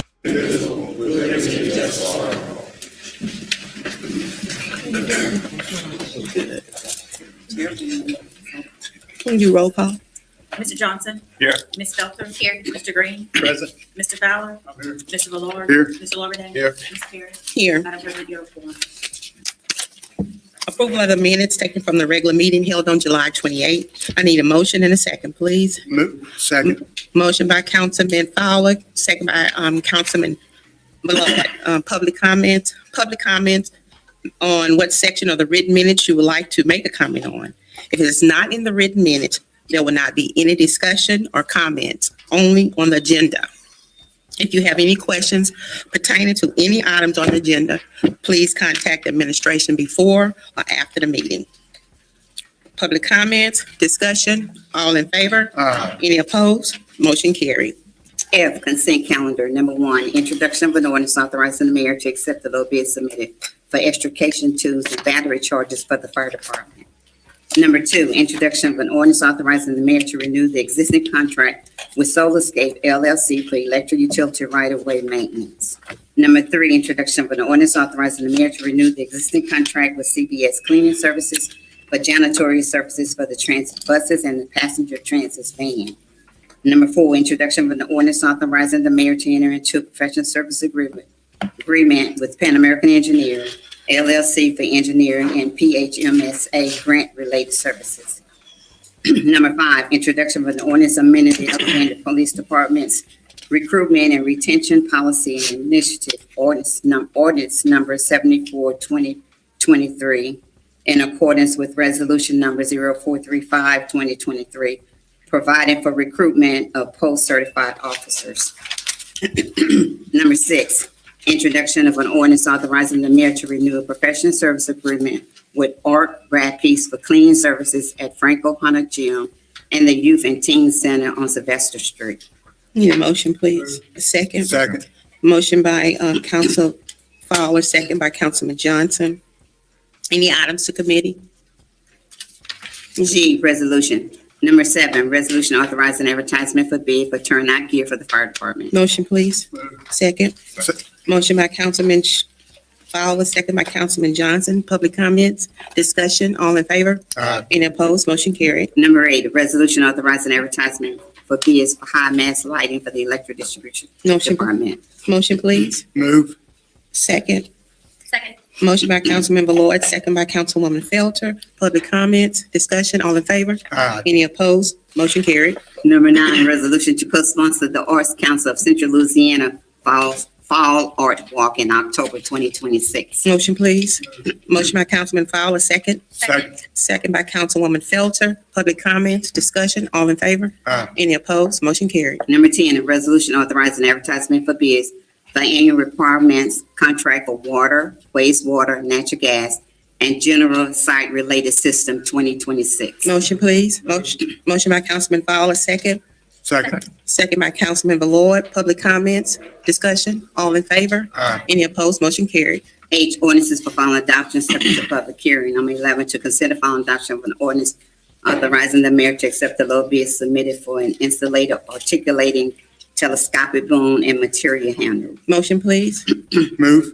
Motion by Councilman Lloyd, second by Councilman Fowler. Public comments, discussion, all in favor? Any opposed? Motion carried. Number 12, to consider final adoption of an ordinance authorizing the mayor to accept the low bid submitted for full spectrum imaging system FSIS-2 color lab system and full spectrum imaging system FSIS-CSE2. Motion, please. Move. Motion by Councilman Lloyd, second. Second. Second by Councilwoman Felter. Public comments, discussion, all in favor? Any opposed? Motion carried. Number 13, to consider final adoption of an ordinance authorizing the mayor to accept the low bid submitted for a 47-foot sheet height hydraulic digger decker truck. The administration is requesting that this item be removed. Motion remove. Second. Motion by Councilman Fowler. Motion by Councilman Lloyd, second by Councilman Fowler. Lloyd to have this removed. Public comments, discussion, all in favor? Any opposed? Motion carried. Number 14, to consider final adoption of an ordinance amending and reenacting Article 12, Chapter 7 of the City Code, Sections 7-231, 7-233, 7-235, 7-237, and 7-240 to allow the use of administrative adjudication to enforce building codes, zoning, vegetation and nuisance ordinances, sewage and drainage regulation, matters involving licensing and permits, and other violation as determined by the city council. A motion, please. Motion by Councilman Fowler, second. Second. Second by Councilman Johnson. Public comments, discussion, all in favor? Any opposed? Motion, any opposed? No. No? Said no. Councilman Green. Huh? Councilman Green, no. Okay. Motion, Go ahead. motion carried. Number 15, to consider final adoption of an ordinance authorizing the mayor to accept the lowest proposal received from Sinlot Cleaning and Details LLC for janitorial services for the utility customer service building. Motion, please. Move. Motion by Councilman Lloyd, second. Second by Councilman Fowler. Public comments, discussion, all in favor? Any opposed? Motion carried. Number 16, to consider final adoption of an ordinance authorizing the mayor to renew the existing contract with Solar Power Line LLC for electric distribution overhead maintenance services. Motion, please. Motion by Councilman Fowler, second. Second. Second by Councilman Lloyd. Public comments, discussion, all in favor? Any opposed? Motion carried. Number 17, to consider final adoption of an ordinance revoking a 30 feet by 30 feet lift station servitude located at Lot 2-A of Scottish Turn subdivision. Motion, please.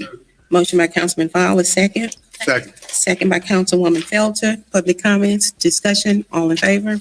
Any opposed? Motion carried. Number 18, to consider final adoption of an ordinance to rezone 3511 England Drive, Alexandria, Louisiana, from an MHP mobile home park zoning district to a PD planned development zone to allow for mobile homes and RVs for lots 9 through 20, 37 through 48, and lot 57 at an existing mobile home park. Motion.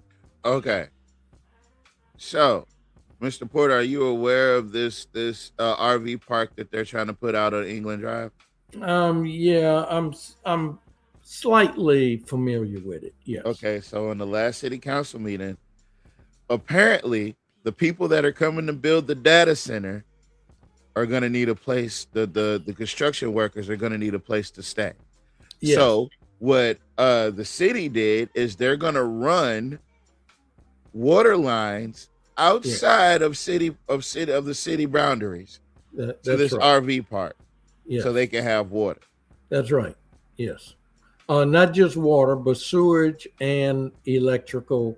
I don't believe gas was included. Was gas? I don't think gas. Okay. Was included. But water lines, so a water main, a sewer line, and electrical feeder line. Yes. Did not know the electrical feeder part. Yes. Damn. Well, Now it depends on. I think the reason they're doing that because they did not want to have to tap into CLECO's line, so that determined where the location was.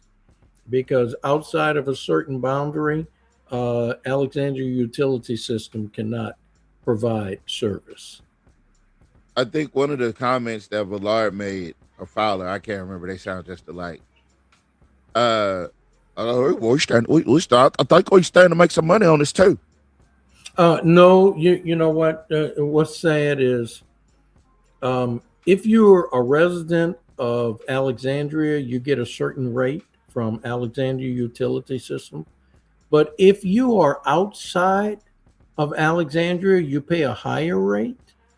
But if you add the rate that you pay if you're outside of Alexandria to the rate that you pay inside Alexandria plus the city property tax you pay to Alexandria, you're much better off having Alexandria Utility Service and being outside of the boundary of Alexandria. Paid a little 3 cents more per kilowatt and forego the city of Alexandria property tax. You actually come out better. Now, if you, I'm serious. Do the math. You know, add it up. Check what you don't have to pay the property tax because you're not inside the city. Exactly. But now you get access. You can still get access to the city of Alexandria utility system, but the increase by not being inside the city is not that significant, to where it becomes a better financial situation for you. You know, now that you say that, I just thought about something. Now, these palm-colored people can run to the city council and say, we need water lines, we need this and that ran outside city limits. Yes. Meanwhile, the people in Kellyland, never mind. No, but you're on the right track because they can do that, and they do that all the time. You have contractors come to the city of Alexandria to do that, to get a permit and request that. It happens all the time. Yes. And they refuse to annex Kellyland into the city.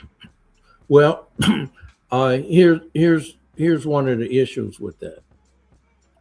When places outside the city were constructed, they did not have to comply to Alexandria building codes. So that means they could have, I'll just give you an example. They could have used inferior type equipment. They could have not have drainage.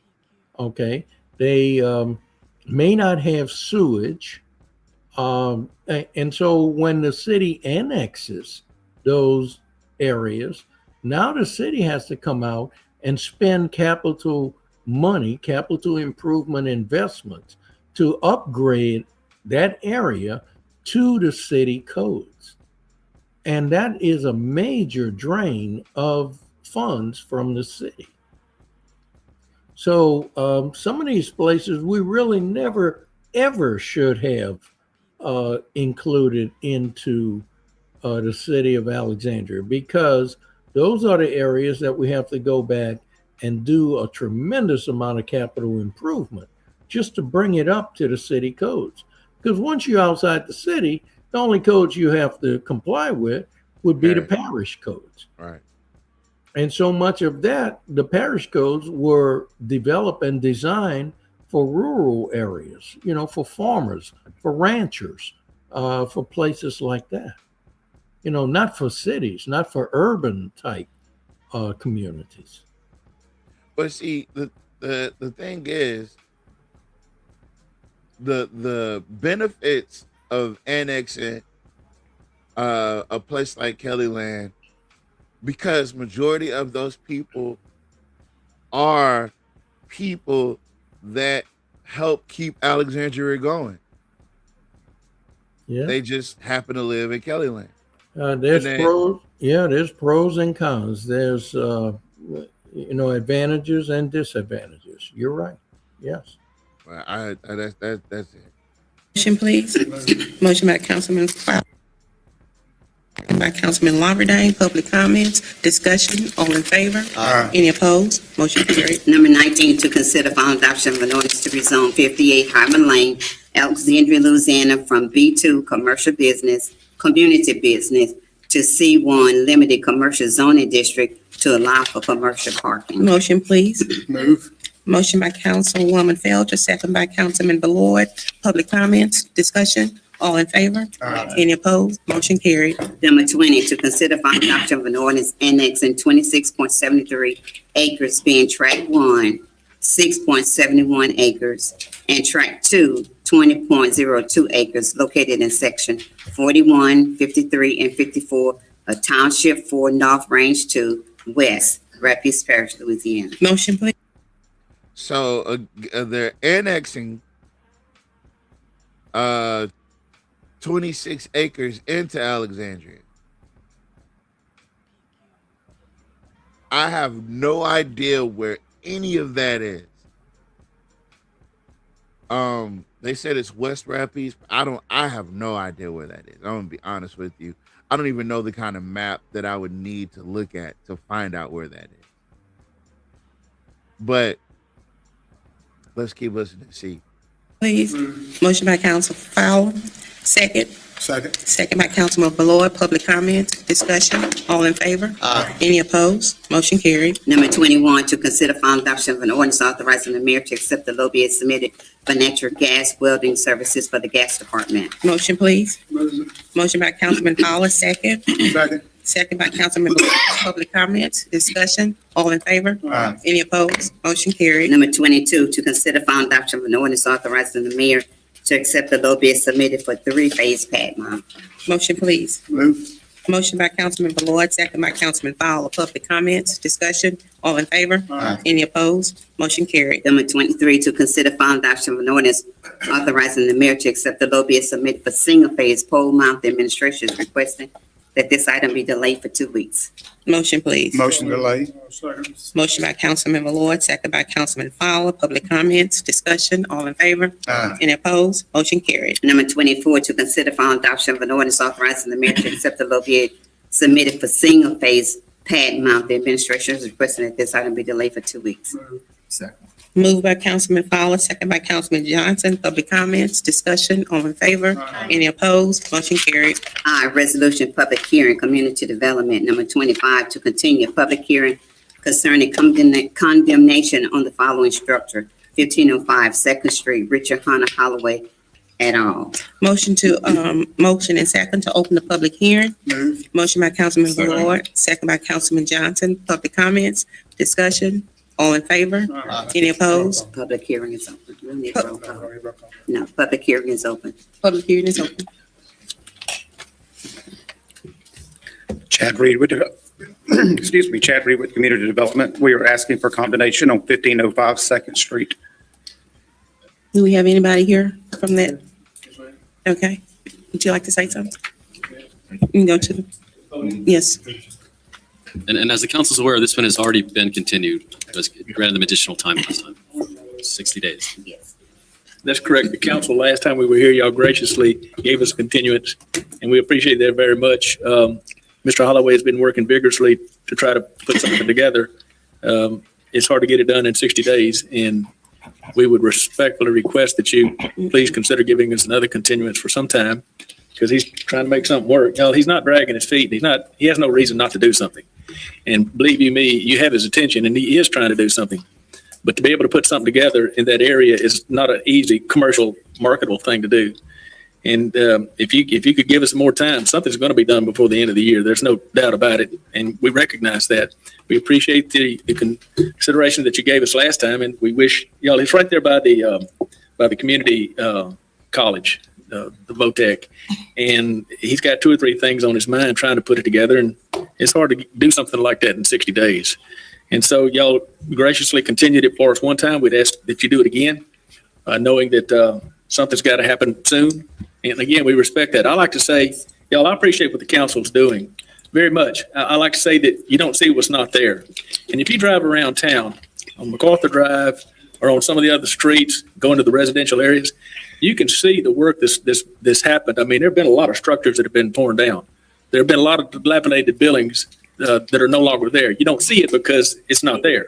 And at the end of the day, things are looking. What'd you say? I say he can kiss some butt, can't he?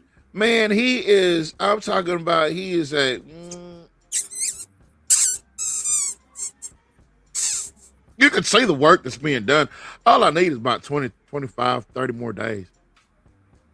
Man, we got to get them out of here. The man in the middle is not even looking at them folks. That's some BS.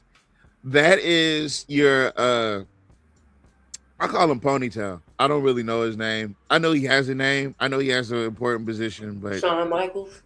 Yeah, he's Shawn Michaels. He's the you know Shawn Michaels cool. We love Shawn Michaels. What about the other dude? I forgot his name. Triple H. Y'all so wrong. RVD. We'll call him RVD. RVD, Ron Van Dam. Yep. Now, Mr. Porter. Ponytail. I got a question. Yeah. Where's this property at? From what I can judge, sounds like it's on 3rd Street, past the expressway. So it would be, because he said is right close to the community college. You know, the welding and mechanical part of the community college building that's right by the levee, you know, close to. You know what? It's that house. You know what? We looked at it. Okay, so before you get to, say you're coming up there, going towards downtown. That's right, going to downtown. Right. Yeah, on the right-hand side, it's a house there that they want to clear out for a parking lot. Okay. And they want to expand the parking lot right there. It's right on the levee, though. You're right. Okay, so that's what I'm thinking, you know. I'll have to look and you know, the thing is, we looked it up. We actually looked up the address on the show, and that was our mom is the one that pointed out exactly where it was. Okay. So it's that house. It's the house right next to it. It's in mass disrepair. It's been there for years. It's been there for years. But it's I mean, what, that house probably 100 years old? I don't know. I'm just estimating. I'm sure it is. I'm sure it is, and I'm assuming that's the reason why he's wanting to make the proper plans for this. But we'll continue. But now look, sound like they had 60 days. Did I hear that correctly? They had original 60 days because that's when we covered it the first time. And they got nothing to show for it after 60 days? Look, man, we're planning something. It's kind of hard to, you know, and he's not dragging his feet. It's hard with the environment. Yeah, it's not dragging his feet or nothing. I promise you that. He's just, you know, he's got to work some things out with his wife. You know, he's just had a baby, and he's got a wife on the side, and it's tough, man. You got to make it through, and then we got to just a continuance. But I see all the other destruction that you guys are doing around the city, and I just want to say, chef's kiss. You guys are doing excellent. But can we get another 75 days? 60 days and you got nothing to show? My goodness. Damn. Hey, Lawrence, What? get him a fork. How much he eating? Yeah, I mean, get him a butter knife too, so he could. Wasn't that black lady crying that some councilman didn't give a damn? Yeesh. Better. Alexandria does look prettier. I don't care what you say about it. Come on, man. Oh, he's buttering them up. Oh, that biscuit is buttered. Oh, Jesus. I do wonder how many structures have been taken down. How much you want to bet? Because listen, before he got up there, RVD told y'all that this has already been adjudicated. We already gave him another 60 days. So this path of ass kissing that he's on is completely unnecessary because he's already gotten what he needs. No, it's necessary because he wants an additional 60 days. But they've already decided to give it to him. This was already done before he even got there. Oh, wait, I thought he was applying for an extension. No, see, RVD remember that court that they were holding? This was one of those cases out of that court. And he attended or whatever, and he got what he needed. So he's already coming to the podium with the answer that he already needed, and he's already gotten what he needed. So now I'm trying to figure out why is he needing to explain this. But I would like to have a count on it because I live here too, and I want it to look nice. And I appreciate everything that y'all are doing, and I appreciate you attempting to expedite the process. That's all wonderful. But y'all, we're not here dragging our feet, and we're not asking for something that we wouldn't use. He's trying to do something, and so he's here and I respect the decision that you make.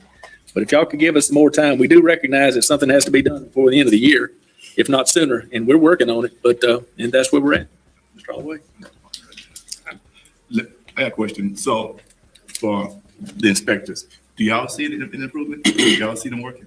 On the structure, 1505, no, there's been no improvement at all. I went by there today. There's been no change in it. Did you put some? Yeah. We were instructed to put the boards up last time. We did. It has been boarded up. Excuse me, if I may. okay, now I remember they gave him a certain amount of time to board it up because it was deemed a public hazard. Right? They were going to work with him as long as he boarded it up. It has been boarded up, sir. It hasn't been boarded up to code. There's still openings in the building. Okay, when I passed by the front of it, I saw it was boarded up for what it was looking like in the past. So I didn't go around the entire building, but you said it's not boarded up to your specifications. It's not right. There's still openings in the building where rodents, things like that can get in there. The inside is still exposed to the elements. Well, the Wise Government building was not boarded up for the longest, and we stood by it. But whatever. And so to answer your question. Damn. No, Did anybody he catch didn't. that? Did anybody catch that? No, he didn't. No, Did he anybody didn't. catch that? No, he didn't. See, this is why I feel like the most fearsome thing that Alexandria can do is to get Mr. Porter up there with Jules and Greg and just dissect it analytically to the nth degree. Because I know y'all heard Jules sit up there and say, well, the Weiss and Gold Ring building was on board for years and nobody said nothing about that. That's right. Got him. But I'll carry on.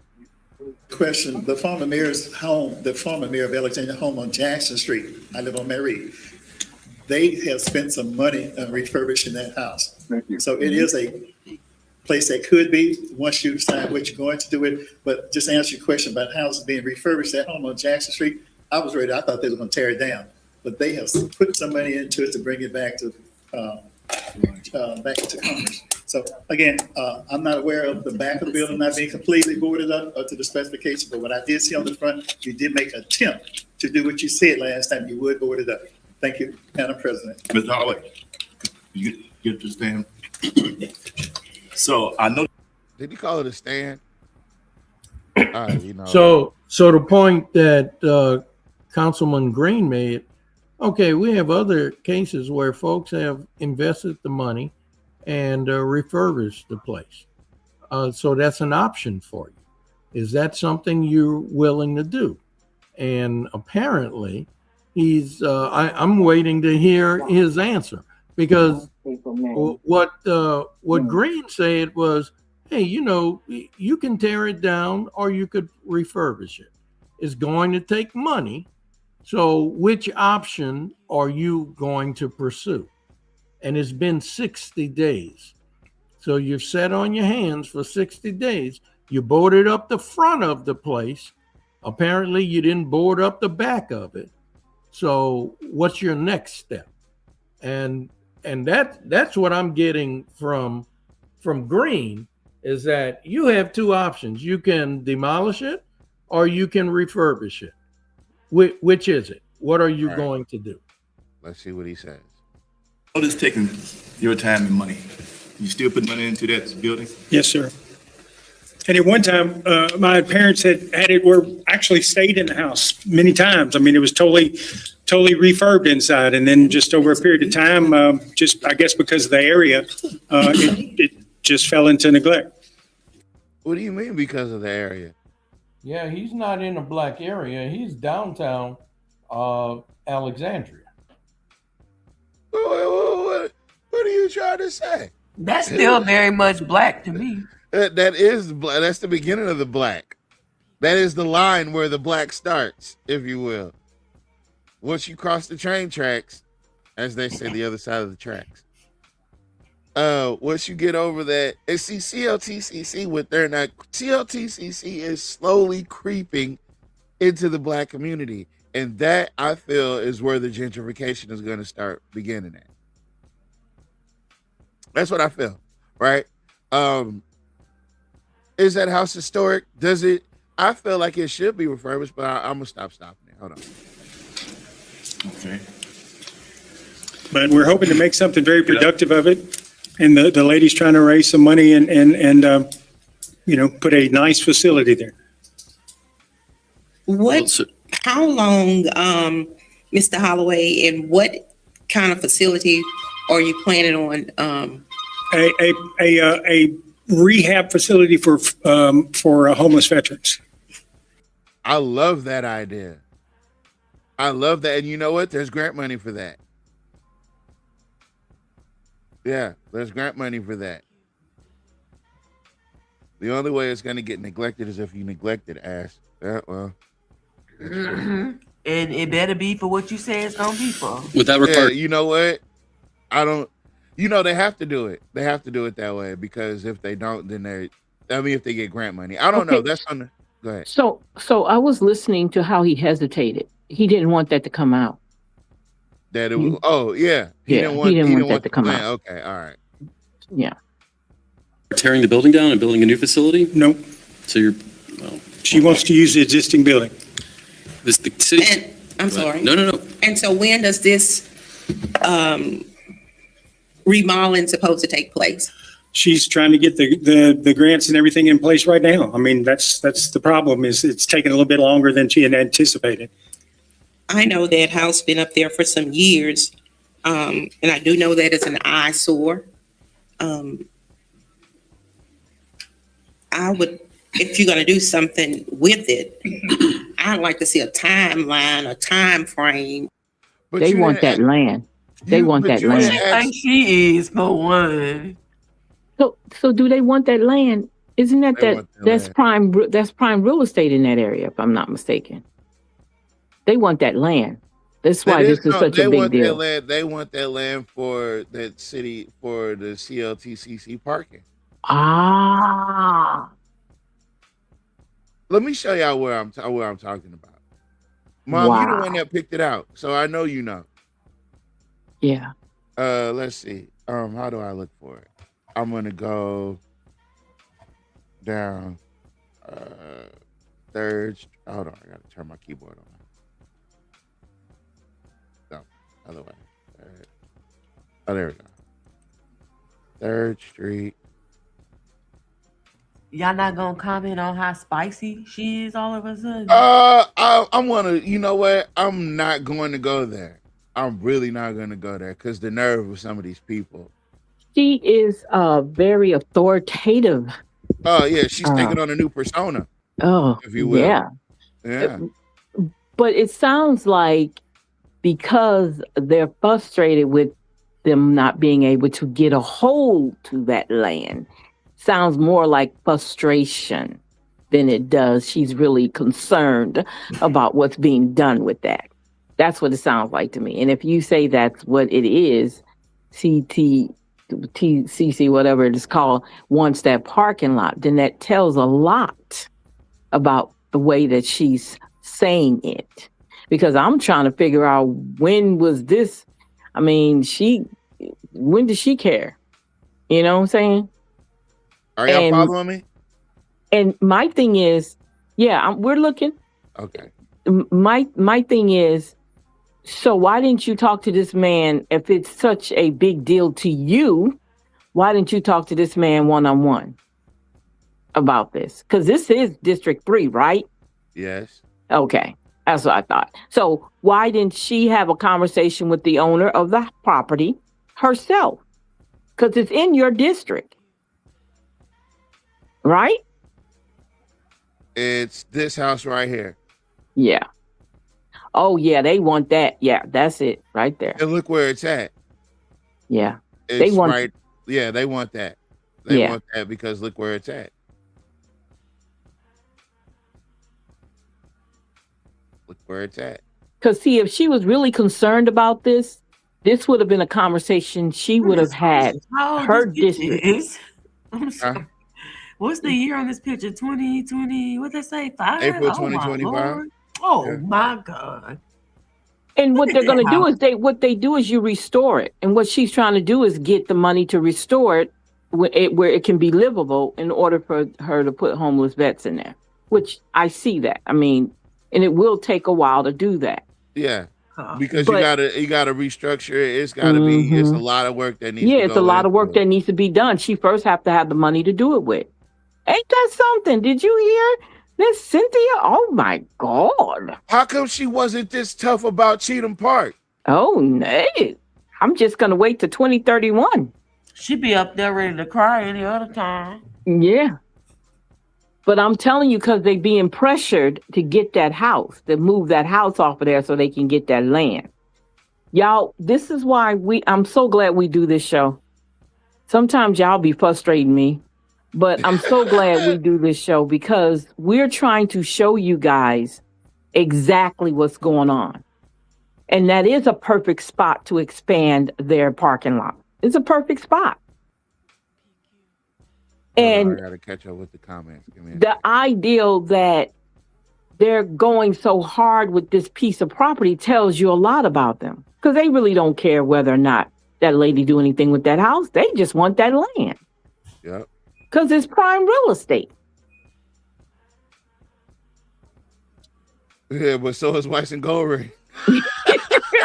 Well, in their minds, Weiss and Goldring was, but it ain't in ours, you know? Yeah. So just There's a just tree think there. about So it I from was that gonna work. standpoint. They're gonna cut the tree down. Huh? They're gonna cut that tree down. Yeah. They're gonna clear that lot. They're gonna clear it. They're going to take everything off of it and turn it into a doggone parking lot, like you said. Or maybe like they're gonna put like a park bench area there, or like a lunch area. Yeah, yeah. Like, or you know what else they could do? They could see what the city's trying to do. Let me tell you how this works, right? So what the city's trying to do is they're trying to get her leaned up. Yeah. No pun intended. Once they get her leaned up, they can take control of the property. Yes. Now, once they take control of the property, they can do with the property as they please at the taxpayers. Exactly. Now, what are they going to do? Going to give it to CLTCC. Mm-hmm. Yeah. at your expense, and Pan American Engineering is going to make some money off of it because they're probably the ones that's going to do it. So, boom, y'all, the plan. Didn't Jacques tell her to be stern? Y'all are ridiculous. Then there's also a walking trail right there. So how's that going to work? Yeah, they're going to turn it into like a lunch area. Watch. It's the Chase House is what it's called because Roy told her what to say. It's way worse now though. Yeah, y'all see how that shit works. But do they need that land? No. Do they want it? Yeah. Yep. Boy, if someone does a story about this, I wonder if YSKT is going to cover this. I wonder if other news outlets are going to try to beat YSKT to it because it seems to be the move now, y'all. Do what y'all do. Yeah, do what y'all do. Please.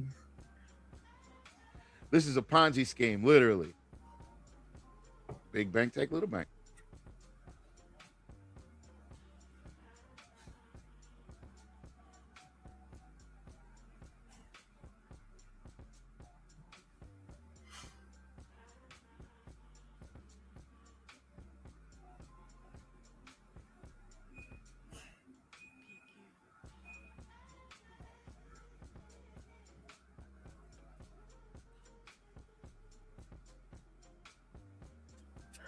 Are you gonna press play or whatever you do? I don't know what's going on. Do what?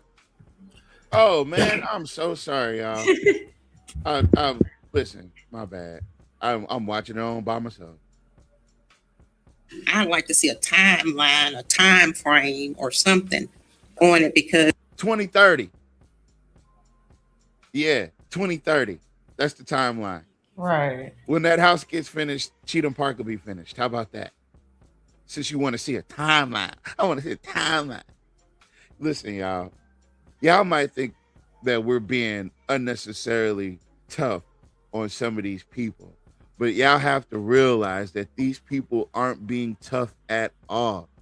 They're only being tough on things that don't matter, and they're only being tough on what they're told to be tough on. Exactly. Bottom line.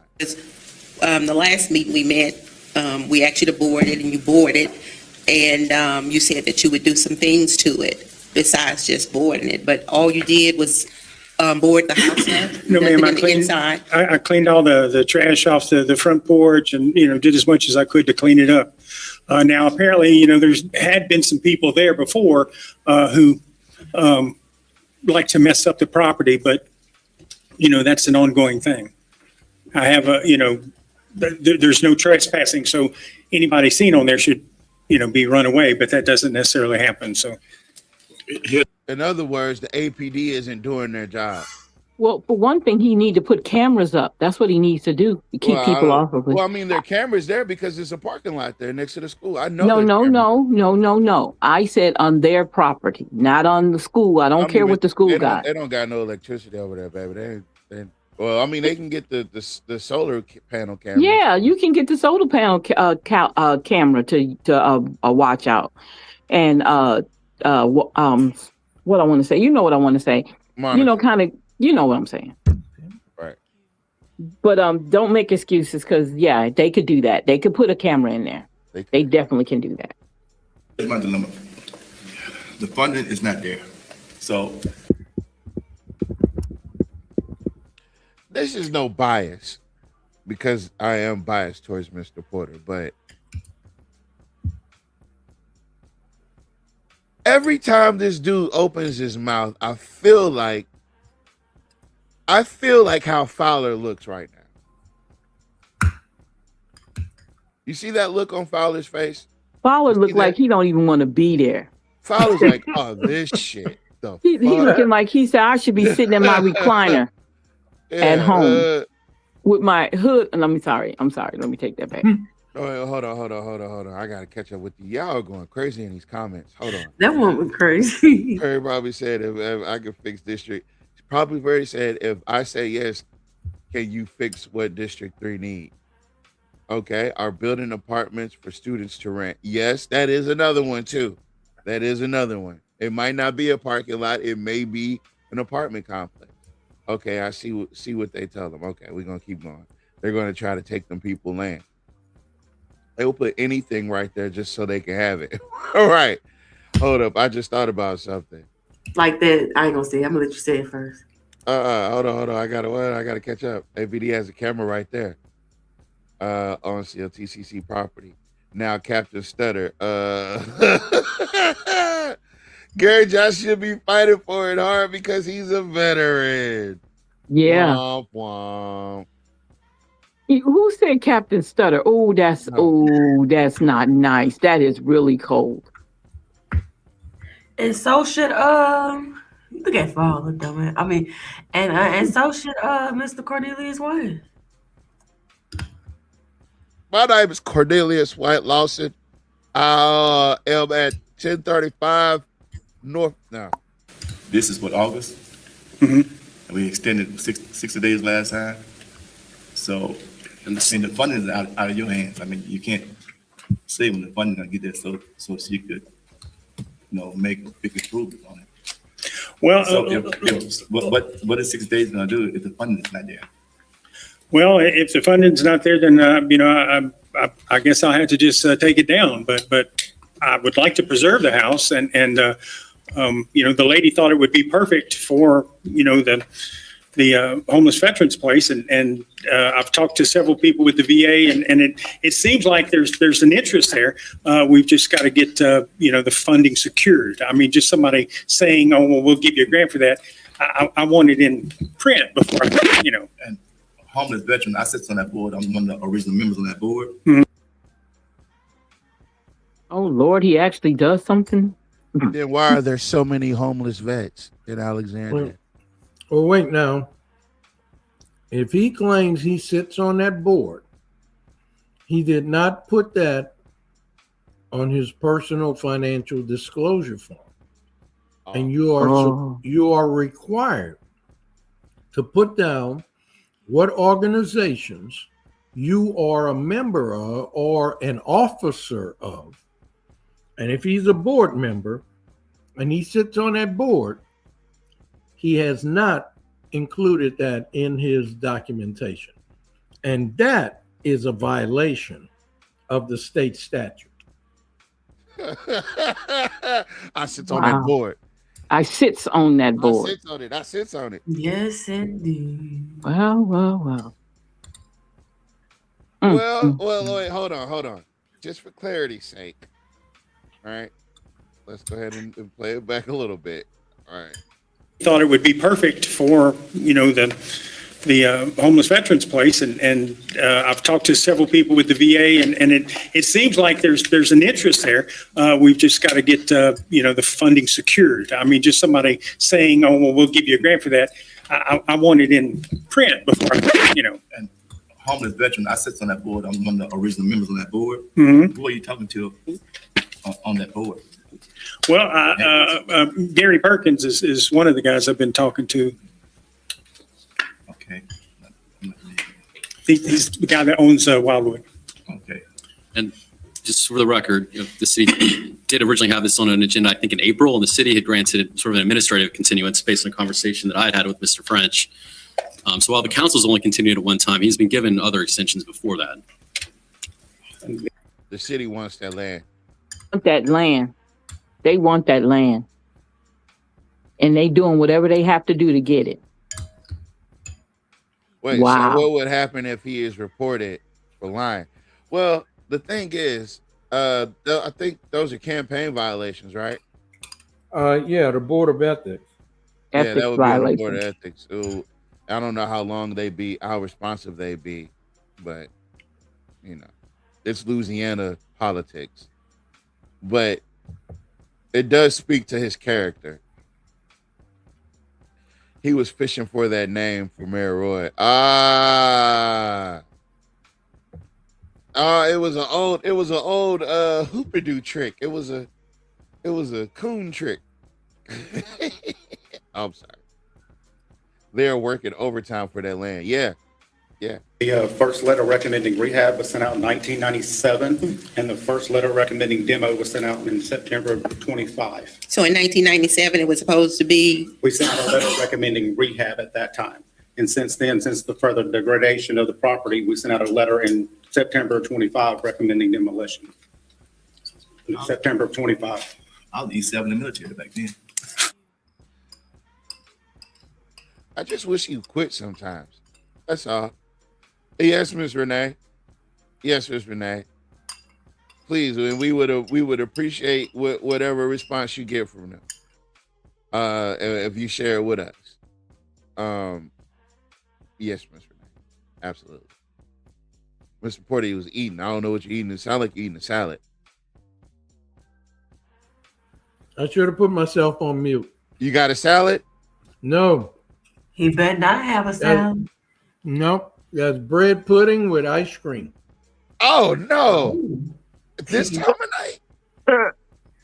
Tell them stay in the child's place. Oh, I'm scraping the bottom of the bowl. That must be good. Oh, it's very good.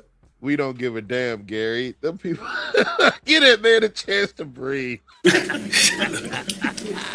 so Mr. Holloway, when did you decide that you wanted to make this into a veterans rehab home? When this lady knocked on the door of my house and said she looked up the property and found out who owned it and knocked on my house and said, can we put something there? And I told her yes. Okay, so what I would like to do is maybe you can bring those people up to this meeting. We'll give you 30 days. Okay. And you can bring those people up to the meeting, the VA that you spoke with, the lady that is trying to work on this structure, whatever it is that she's trying to do. Right. And we can hear what their time frame will be. Okay. And if it's not up to what the council think the time frame should be, then that'll be the end of that house. I understand. But I appreciate Yeah, that they because want that land. she was very sincere and They want that land. I want that land. Hold on. I got a request. I gotta grant the request. Where's it at? Here it goes. I think Jack Roy already promised that land to somebody. Uh-huh. That's Yep, what it Mr. sounds Porter. like. Yep. You know? Yep.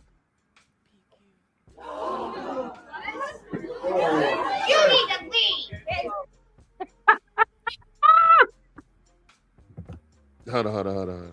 Anyone 2000.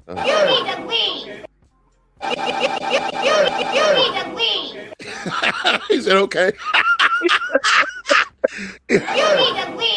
Okay. I never noticed that before.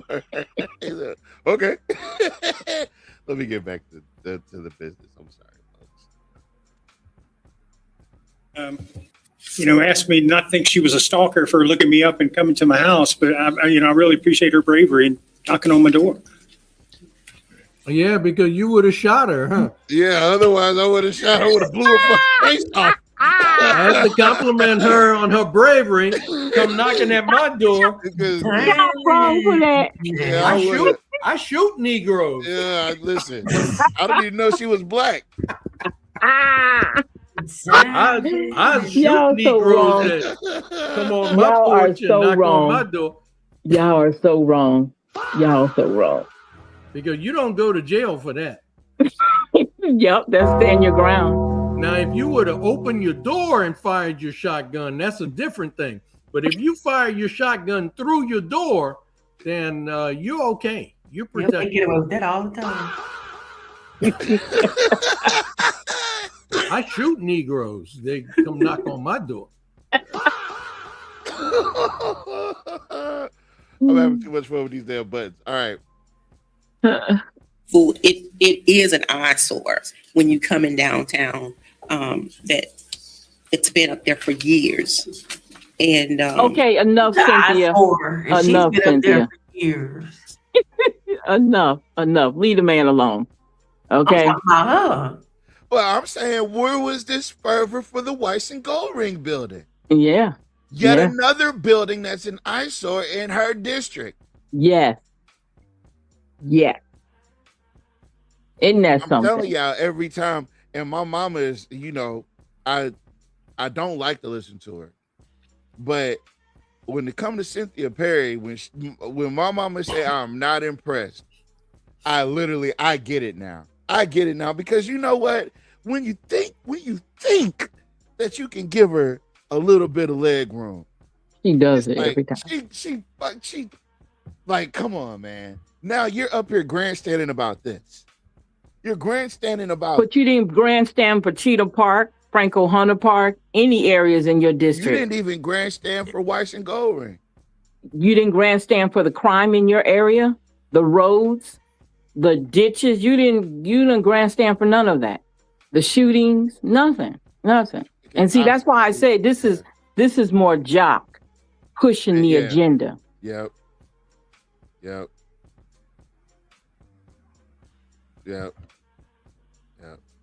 Like Mr. Porter said, he done promised that to somebody. Oh yeah. Look, she's sitting there shaking her head, looking like, man, don't do it, because Mr. Porter on the show. I'm not gonna do it. But I tell you what, me and my sister will never part. Oh yeah, you. Yeah, you. What was her name in Color Purple? No, I'm not doing this. Nope, I'm not doing it. All right, fine. That's about, I mean, if my colleagues agree with that. It seems like you've already come to the agreement on that on your own. It's nice to be included after the fact and shit. That's great. Thanks for looking around and seeing that there were more people at the fucking table than just you. That's nice. Excuse my language, Mr. Porter. I apologize. But thanks for recognizing that there were other people here while you over rocking and nodding your head and oh God. She's one of them, isn't she? She's one of them. Mr. Horton. Oh, Mr. Horton. How you doing? Sure. Look at her. I'm talking about she is rocking in the chair. I'm overwhelmed. I think I'm overstimulated. I can't believe this. I can't. Who this woman? Harpo, who this woman? My name is Richard Horton. I manage some commercial property right across from that facility that he's talking about, the house, right there, 1429 3rd Street. And thing I've noticed is there's a lady that comes out of that house every morning. So you have homeless people living in that house, unhoused people living in the house. So it's a hazard because children walking up and down, coming downtown all the time at the. What children? What? I guess he meant to say college kids. Those aren't children. There's just a difference between college kids and children. So okay, so what is his deal in it? No, let's find out where. Come on. Let's. Yeah, what he saying? He lives across the street, right? No, he said he has a business across the street. A business across the street. So, hold on. This is the business across the street from it. Whatever. What is it, Smiley's? Is Smiley's even there anymore? Yeah, he's still there. No, this guy is Richard Horton.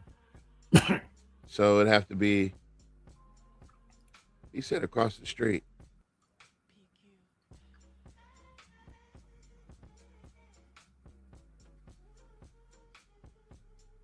Let me make sure I'm on this is 2nd Street.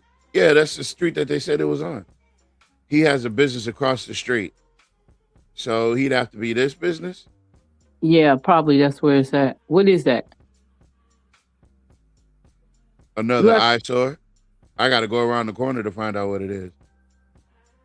It look like a warehouse.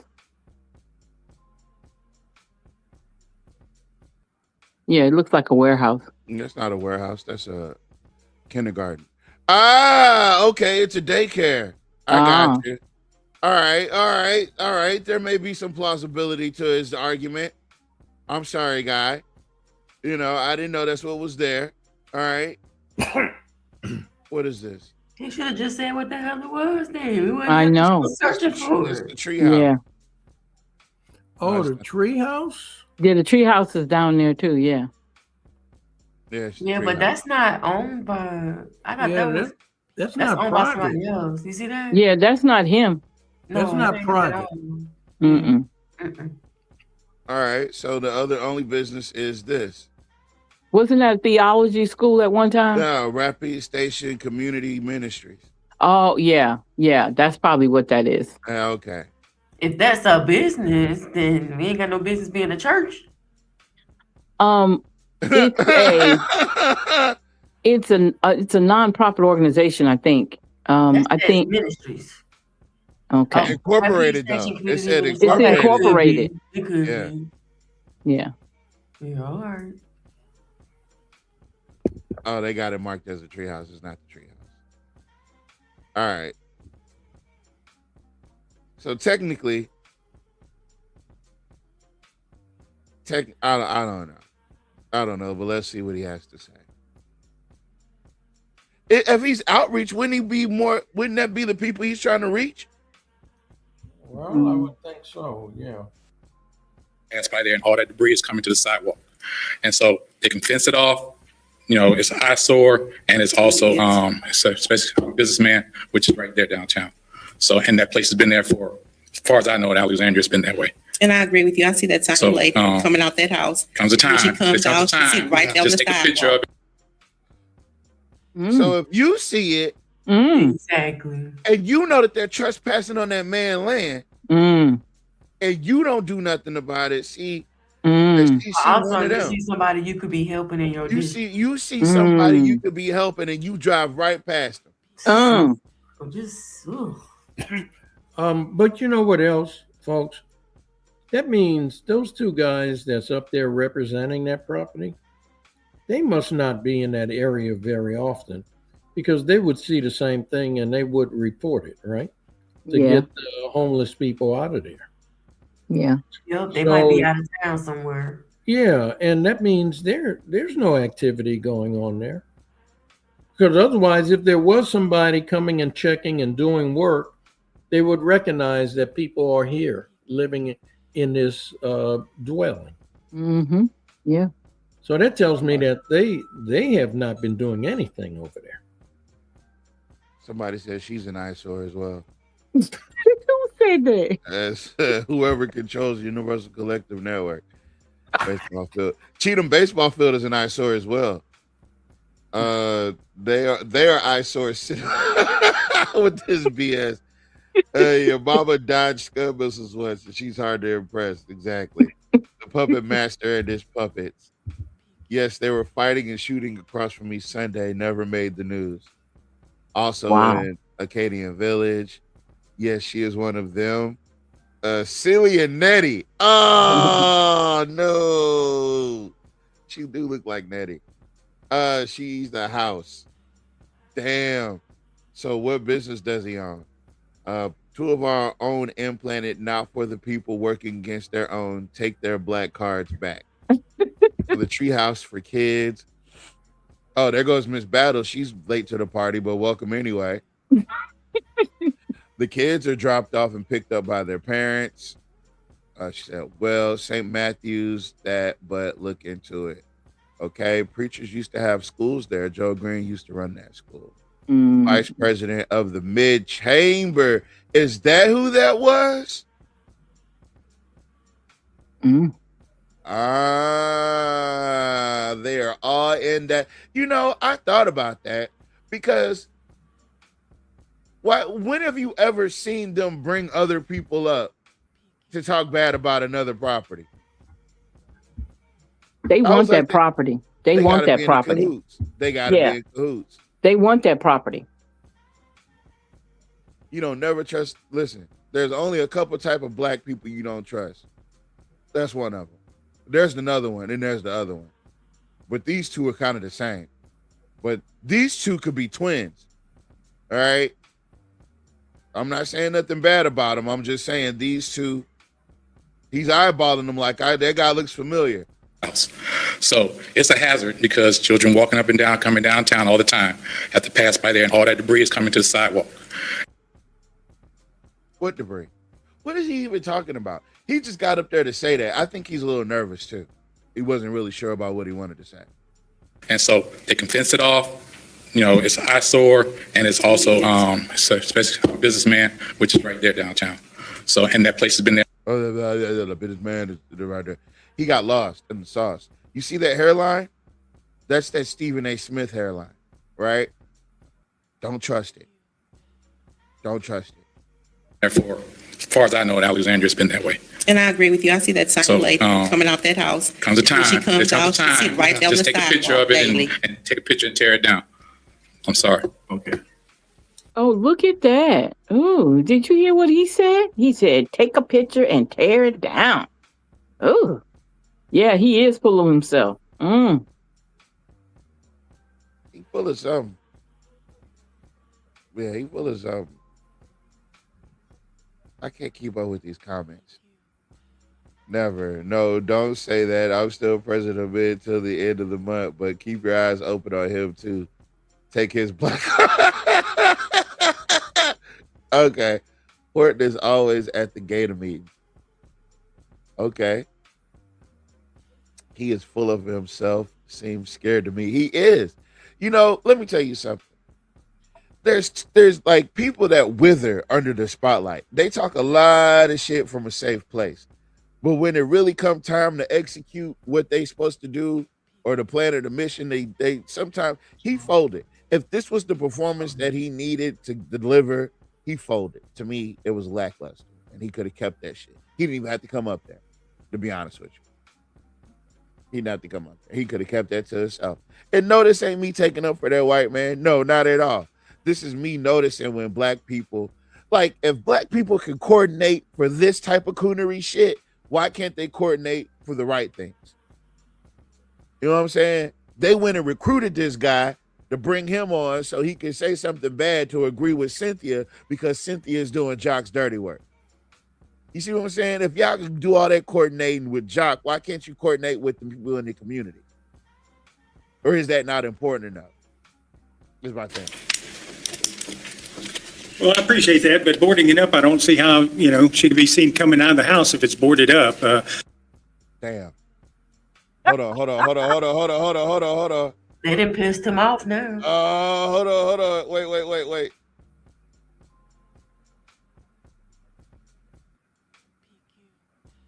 He got her. If it's boarded up, how can you see her coming out the house?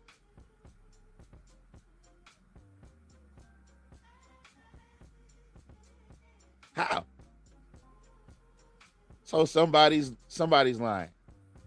Visibly somebody's lying, right? So we're gonna hold on. Wait. I got it. They won't let me switch like I'll be wanting to switch. Man, if I could do this the way I wanted to do this show would be toe up. Hold on. Let's see what he says. There's Several times. Okay. Almost every morning. recent. Yes. Okay. And you'll see it sitting right outside on the sidewalk. On that sidewalk. Well, sitting on the sidewalk can be, She's coming out of the house. Okay. Well, again, everybody's seen that it's boarded up, so I don't know what to say. Sheesh. I would have said pull the camera footage. Yeah, pull the camera footage. Exactly. Oh, they saying he's a con man. I'm not the white guy. The black guy's a con man. Oh man, what Trump said about the judge, he folded like an umbrella. Told you it's a scam, but it's the best to pay there. Okay. So I guess the kids at Peabody are not that important to fight. Exactly. Oh, womp. Right, and Perry, you work there. Womp. Hold on. Wait. I wonder if I got a sound that does that.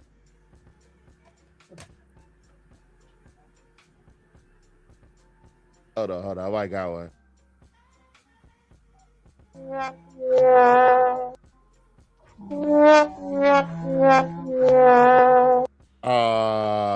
And you work there, Miss Perry, and you don't give a damn about the baseball field that's across the street from Peabody, Miss Perry? You don't give a damn that they just shellac paint all over the basketball court and got all the kids sick from them old ass corn dogs they fed y'all, Miss Perry? You don't care about that, but you care about, okay. Makes sense to me. Yeah. Who am I to argue with you? Who am I to argue with you?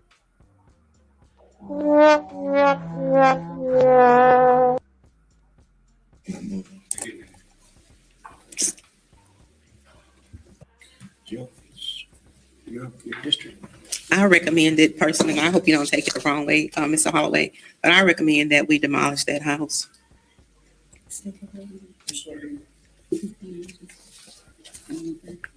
All in favor? Any opposed? Yeah, I oppose. You oppose? Yeah. Okay. Wow.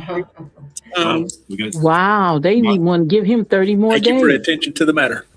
Thank you. Now, Mr. Smith, what's the ramifications of this vote as? Wayne? Well, they'll have 30 days to have it torn down.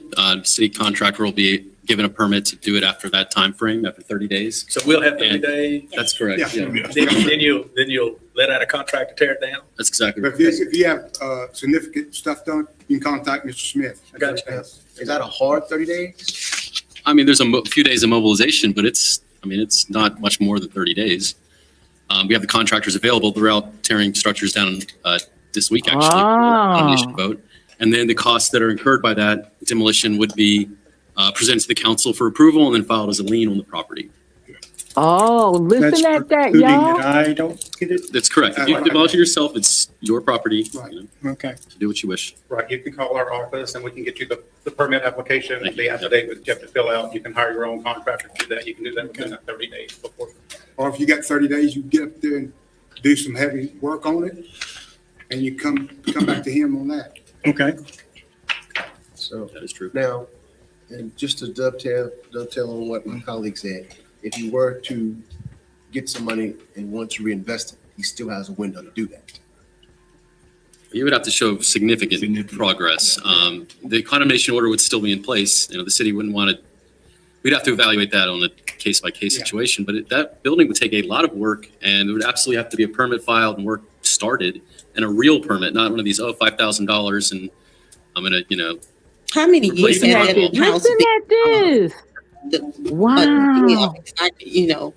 Dilapidated and nothing has been done to it. That's in this. Wait. So, again, I feel bad for the people of District 3 because your representation has not failed you once. I need to recall her. Your representation, they know that. So this is something that was Ms. Bellman had said earlier. I put it on the screen, but I forgot to go back to it. So they were having a community meeting in District 3, and Gary Johnson was there, and I believe she wasn't. Cynthia Perry wasn't. And they were talking about recalling Cynthia, and Gary was trying to stick up for her. So guess what happened? Where's my button? Where's my button? Guess what they told him? They told him that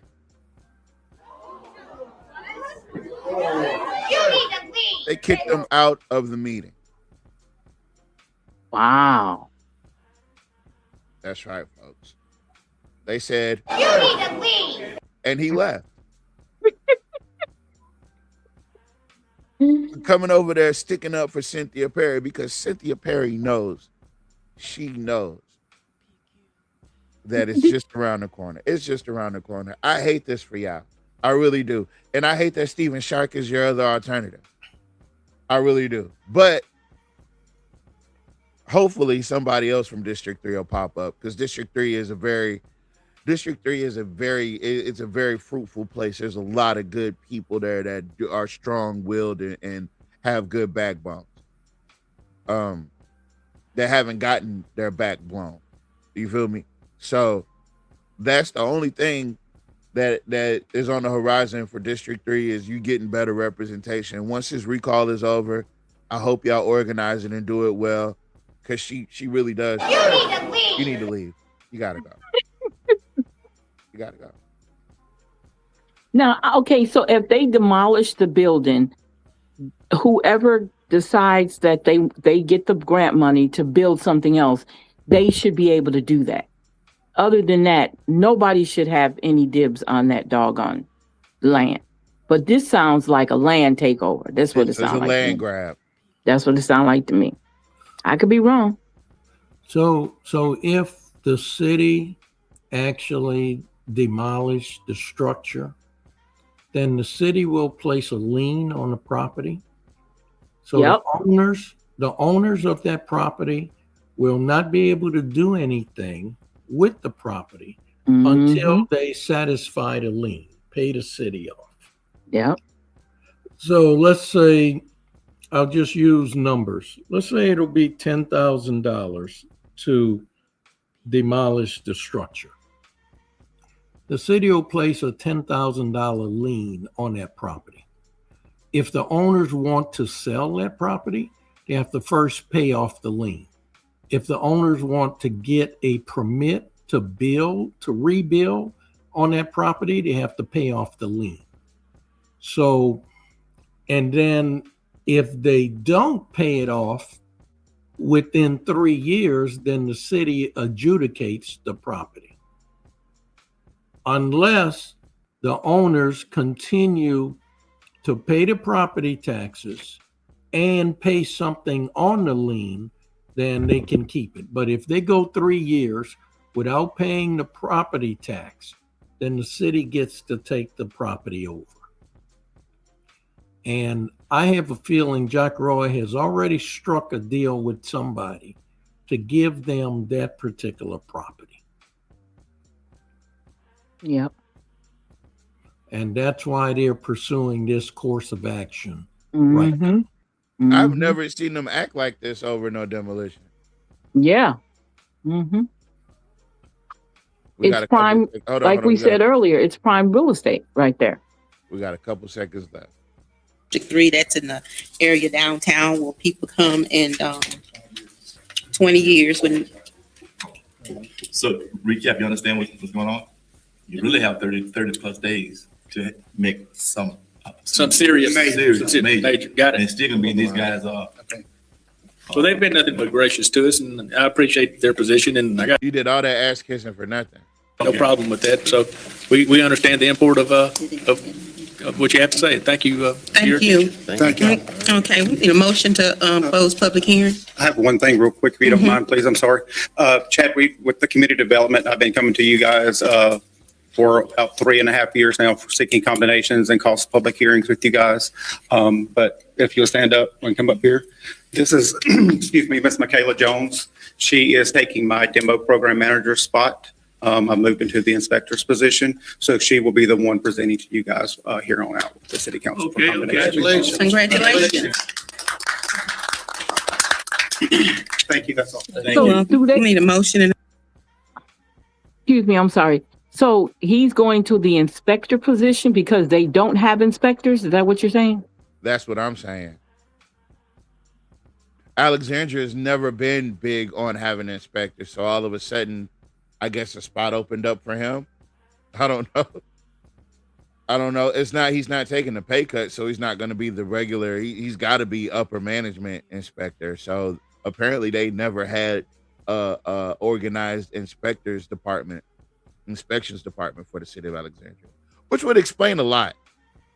It explains a lot. It explains what was going on over there at the sanctuary. It explains what's going on over there at Sunset. It explains a lot. It explains a lot about Alexandria not having an inspections department. So if he's moving up, I'm glad at least they'll get some shit inspected. a second to close the public hearing. Just wondering, can I make a comment before you close the meeting on an item not related, not specifically on the agenda? I'm sorry. You can- you First time in a can't. long time. I'm sorry, you can't. No general public comment? You can't. You had to fill out a No general comments. thing outside to speak. Wow. Can you give me 3 minutes to speak? No. No, sir. If you can't, What are we doing?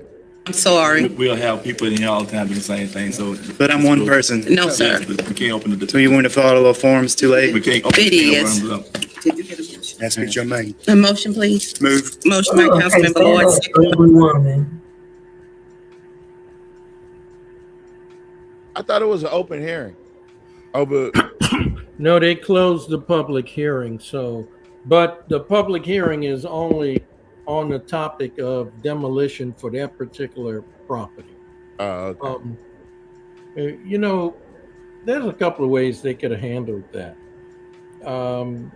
They could have said, okay, we're going to close this meeting, but I want to talk to you and hear what you have to say, you know? Right.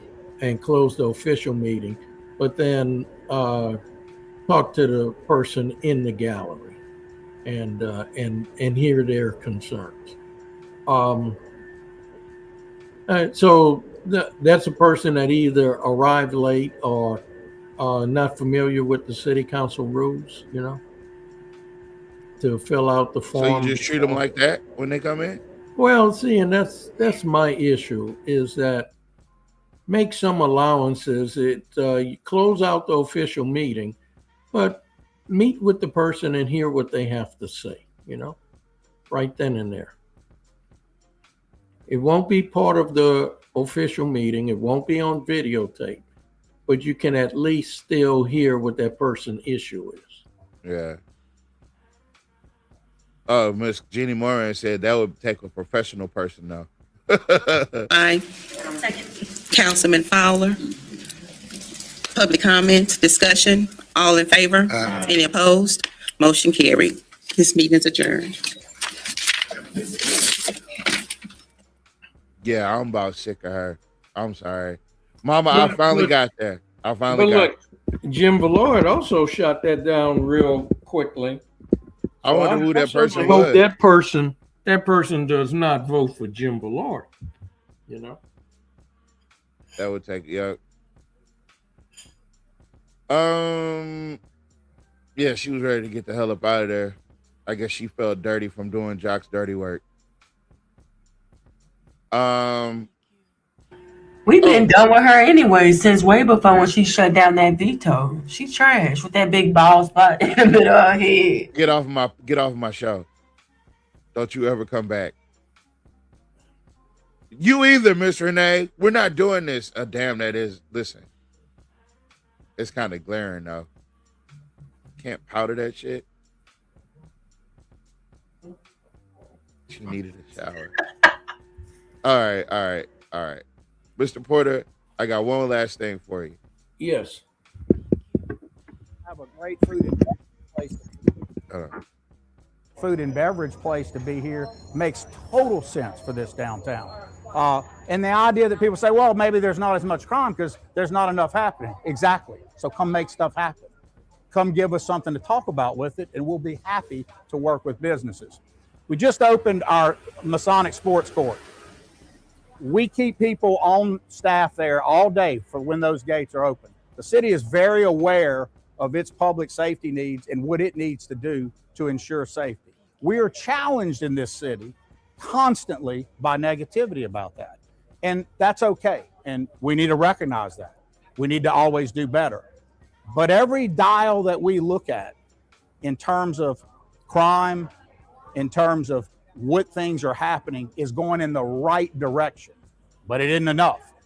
We want to half every one of those again in the next few years, and then we're going to be on the top of every good list instead of being where we don't want to be, which is at the top of bad lists with that. The perception of that, I think, drives a lot of things, Jay, and I think, unfortunately, in our community, we gravitate toward that.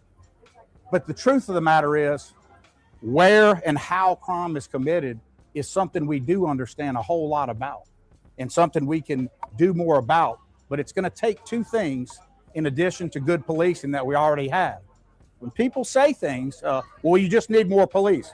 A policeman doesn't know where the next domestic crime is going to be committed. A policeman doesn't know when the next acquaintance crime will be committed. And that's what we see, Jay. We're not seeing random things. Unfortunately, these are people who know each other at least at the acquaintance level. And that can be from negativity like drugs, it can be domestically, and it can be beefing. Young people fighting over very little things. Those things have to be taken on. Here's what we have to do. One, we have to identify those folks who repeatedly commit crime and quit allowing them to be on the street, bailed out the same day, and committing a worse crime while they're out. Now, Mr. Porter, does he sound like the old man on the front porch wagging his fist at the world? You know what? He sounds like somebody who's trying to construe reasons with faulty logic as to why crime is committed. Look, there's so many studies over the last 50 years. Crime is correlated to poverty. The areas of poverty have higher crime rates. That's a direct correlation. So in his statement, he said, we know where crime is being committed. Okay, if you know that, then that's where you need to deploy your resources. But what did he just tell us? We got people sitting out all day long at the tennis court and the pickleball court. And Shamir showed us that. She did a video and showed that the guys are sitting there in the car, and nobody was on the pickleball courts.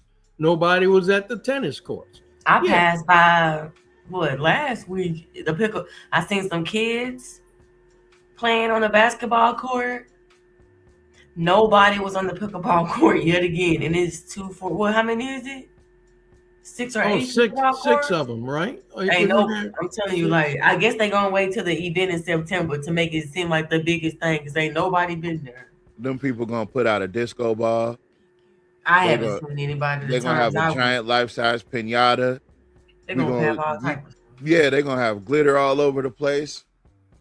Well, look, the thing is, we looked at that, a couple of weeks ago, right? With FOTAS, and they're going to be using that recreation center as like a reception area and rest area and food area for the people participating in a pickleball tournament.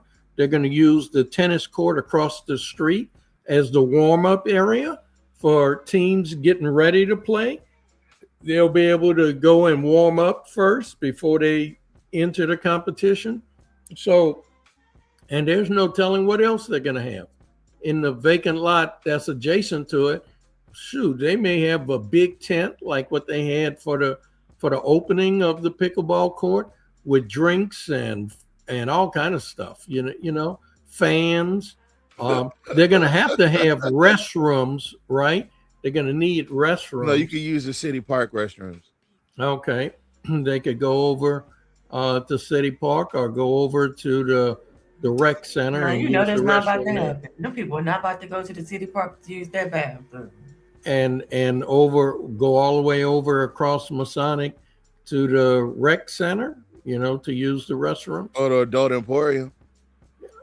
I don't recommend using the restroom in the adult emporium. I'm gonna be honest with you guys. Okay, so wait, hold on. That's number one. That isn't a city issue and it isn't a police issue. That's going to take the whole community because of number two. The community. We have to stop the code of the street.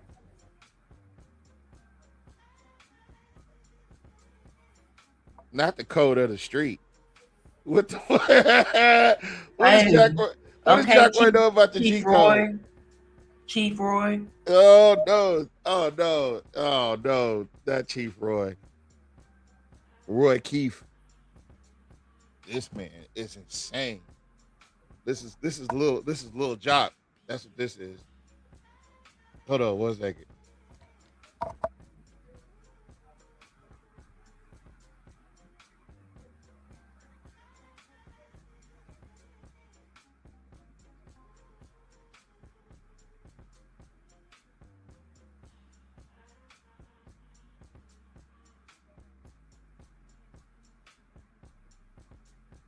He said, you guys got to stop following this code of the streets. You know what I mean? He's going to drop a mixtape before election season. Watch. It's going to all be about safety and safe communities and how black people are to blame, but he's never going to blame black people directly. He's just going to say, in those communities. No, he's gonna get the black guy to come out and blast the black. Well, what's that guy's name? Patrick Van Dyke, or Van Dyke? Yeah, he's gonna get Van Dyke. The mayor can't say this, but he But I told can. us, and so I'm gonna say it for him. Well, you did. It's you did. False. The code of the street is the worst possible way we could try to deal with this. What does he know about the code of the street? Well, you know what? It's funny that maybe he's part of the problem, you guys. You got to remember, a lot of these people put on this facade because they're in a position of power to pretend like, oh, my hands are not on this. I don't know. What if he has a lot to do with all of some of the crime that's going on in the city? Just like your sheriff, just like your police chief. They're all in a place of power. So you're going to tell me that you're in a place of power and he is a person that pays attention to everything that goes on in his city. There's nothing that goes on in the city of Alexandria that Jack Roy does not know it goes on. So sometimes this, oh, we're going to fight this and we're going to fight that is always, there's something behind that. Okay? Because I promise you, there's nothing that goes on in the city of Alexandria that Jack Roy is not getting a daily report on it. I'm being honest. I think Jack Roy is a purveyor of the 1350. I think Jack Roy believes that 13% of the populations commit 50% of the crime. I truly believe that. For the fact that he didn't say the code of the road. He didn't say the code of the farm code. He didn't say, these rural areas. He said the code of the streets. And that is very black coded. Because we are synonymous with the urban areas, the areas which they would call the streets. Right? So you tell me he doesn't know what's going on in his own city. No, I'm telling you that what he did is make a race-based comment. I think that's what he did. And I think that it's incredible that so many Republicans donate to a Democrat. I think that's amazing that many Republicans donate to a Democrat. And the funny thing is, he's not the only one, because a lot of Republicans donated to Reddix, who also claims to be a Democrat. I just think it's extraordinary that they're willing to reach across party lines and put their money behind somebody that doesn't believe like they believe. Or is it that he does? So he's definitely going to get somebody black. You can't tell me Skip Fox is not a coon. You can't tell him, I'm sorry. And I know these words should be shunned in our community. They should be. But more than those words and labels being shunned, we should shun the people that do these things, that deserve these labels out of our community. Because they are the ones that are ruining our communities. They're the ones that are actively selling us out. So I'll leave that there. I know hold on. And so that takes building trust in communities and doing new things that we're continuing to try to do. But I thought you didn't have time for on-the-job training. Because we need the community to come forward and say what they know, who, what, when, and where. After all, our officers have a 90% plus solve rate in the most serious crimes, homicides. So 34 homicides in 2021, 12 last year. That's a huge percentage decrease. 12 homicides, way too many for this city this size. How and where and which driving those homicides, I just outlined the things I think we can do to stop that. But the idea that there's just random crime and we're dangerous because some rating that uses a future algorithm says so, come on. Now, Mr. Porter, this is the part I wanted to implement you on. Do you remember them putting on the agenda about the police department getting a crime predictor program that they could use so they could go ahead and determine which parts of the city they were going to patrol? That's right. That was Jared King. Jared King did do that. We spent a lot of money for that program to load it onto our system. And it was supposed to be a predictive software that would identify where your hotspot areas are. Now, prior to that program, we would just use little red push buttons on a map of the city, and where you got a concentration of them, you know where your hotspots are, right? It was very visual, very easy. And you know, if it was auto theft, you use a certain color push pin. If it was homicide, you use a red push pin. You know, if it was burglary, break in into a home, you use a different color push pin. And so these big maps on the wall would have all these pins in there, and it also helped you count. You could count based on a number, you know, how many homicides you had, how many burglaries, how many car auto thefts. And so this software, it took that same data, instead of using push pins, it would put it into a database and it would display that, right? So that was your predictive model. This is where crime is occurring. This is where it's likely to happen. These are the times of year that they occur. You know, so the software was going to take it to another level. Well, we purchased that software and it didn't amount to anything, you know. I don't think we renewed it after the initial license expired for using it.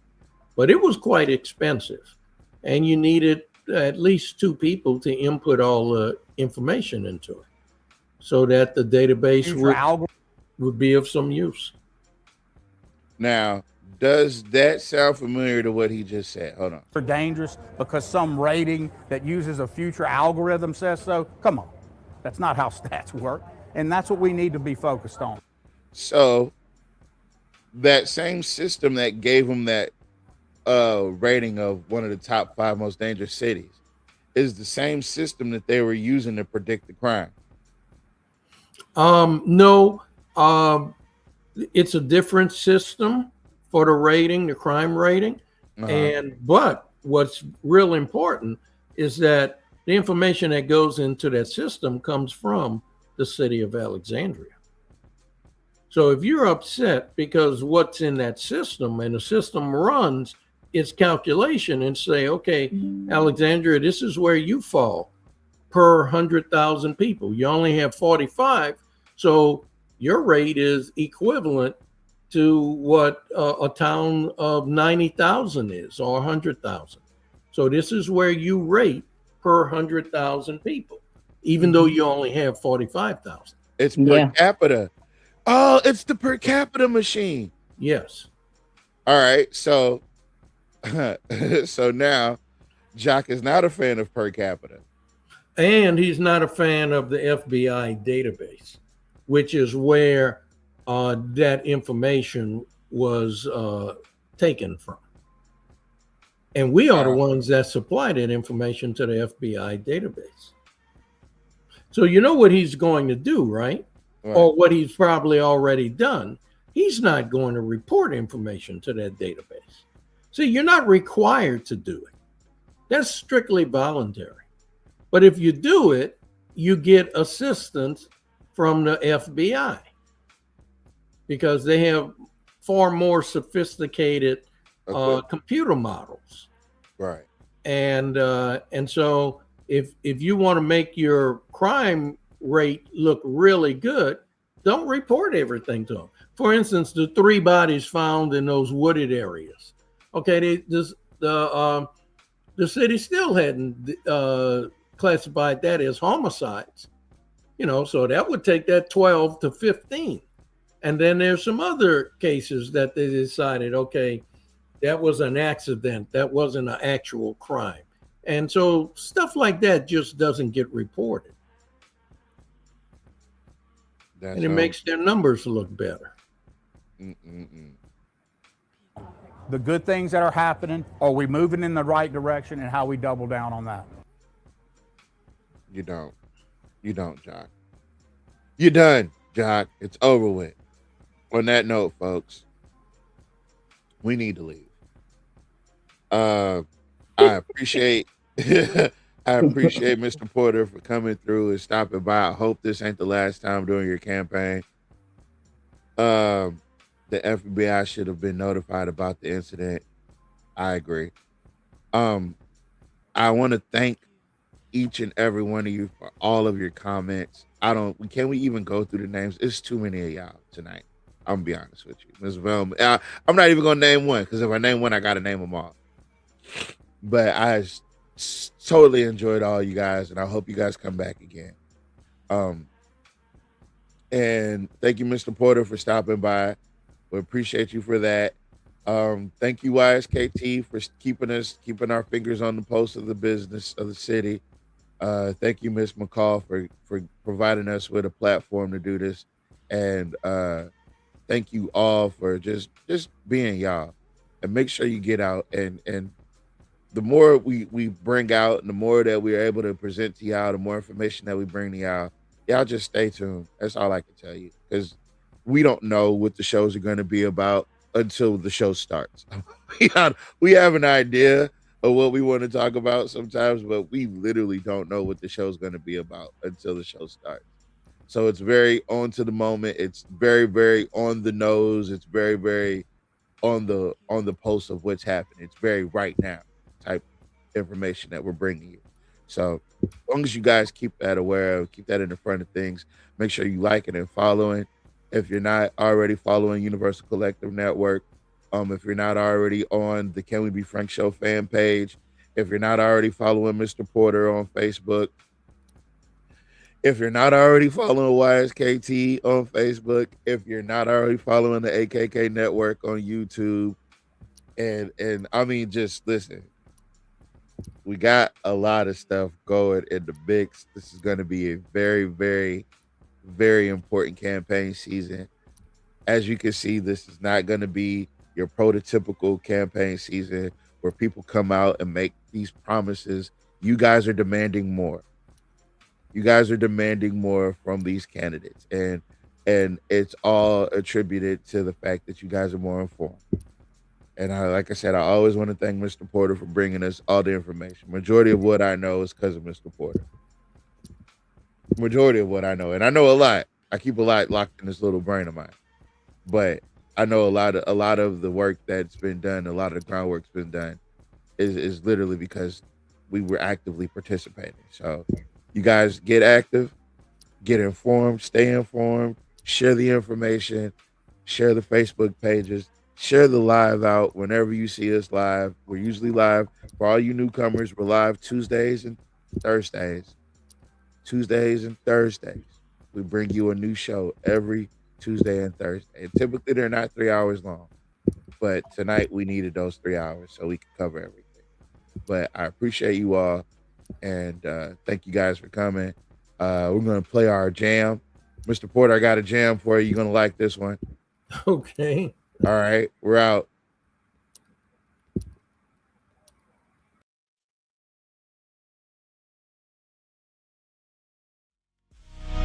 Alexandria, Louisiana. Stand up! Yeah, yeah. Hey, hey, hey! Stand up, stand up. Put your hands up. Whole city tired, man, they can't stand us. Crime going up, water look brown. Bills too high, got the whole town down. Stand up, stand up. Put your hands up. If you love your city, better man up. For the key, for the elders too. If nobody else care, then it's up to you. Taxation without representation. Trying to save the city before we save the nation. Every month another bill, another situation. People barely living, tired of frustration. Lights high, water high, rent high too. Whole hood stressed, what we supposed to do? Mama crying, daddy working overtime. Still can't win, man, this world out of line. But we ain't backing down. Tell the whole town gather round. If you hear me, say it loud. Stand up, stand up. Put your hands up. Whole city tired, man, they can't stand up. Crime going up, water look brown. Bills too high, got the whole town down. Stand Put your hands up. If you love your city, better man up. For the kids, for the elders too. If nobody else care, then it's up to you. Hands up, like Mike Brown. Pain in the streets, got the city pipe down. Young boy lost, trying to find their way. Need real men, standing up today. If you a leader, then lay it right now. Don't wait till the whole thing burn down. Church folks, hood folks, come together. Real change only happen when we move together. Stand up for the north side. Stand up. Stand up for the south side. Stand up. Stand up for the east side. Stand up. Stand up for the west side. Everybody say, stand up, stand up. Hey, hey, hey, hey, hey. Stand up. Stand up, stand up. Put your hands up. Whole city time and they can't stand up. Crime going up, water look brown. Bills too high, got the whole town down. Stand up, stand up. Put your hands up. If you love your city, better man up. For the kids, for the elders too. If nobody else care, then it's up to you. Hey. Alexandria, we still here.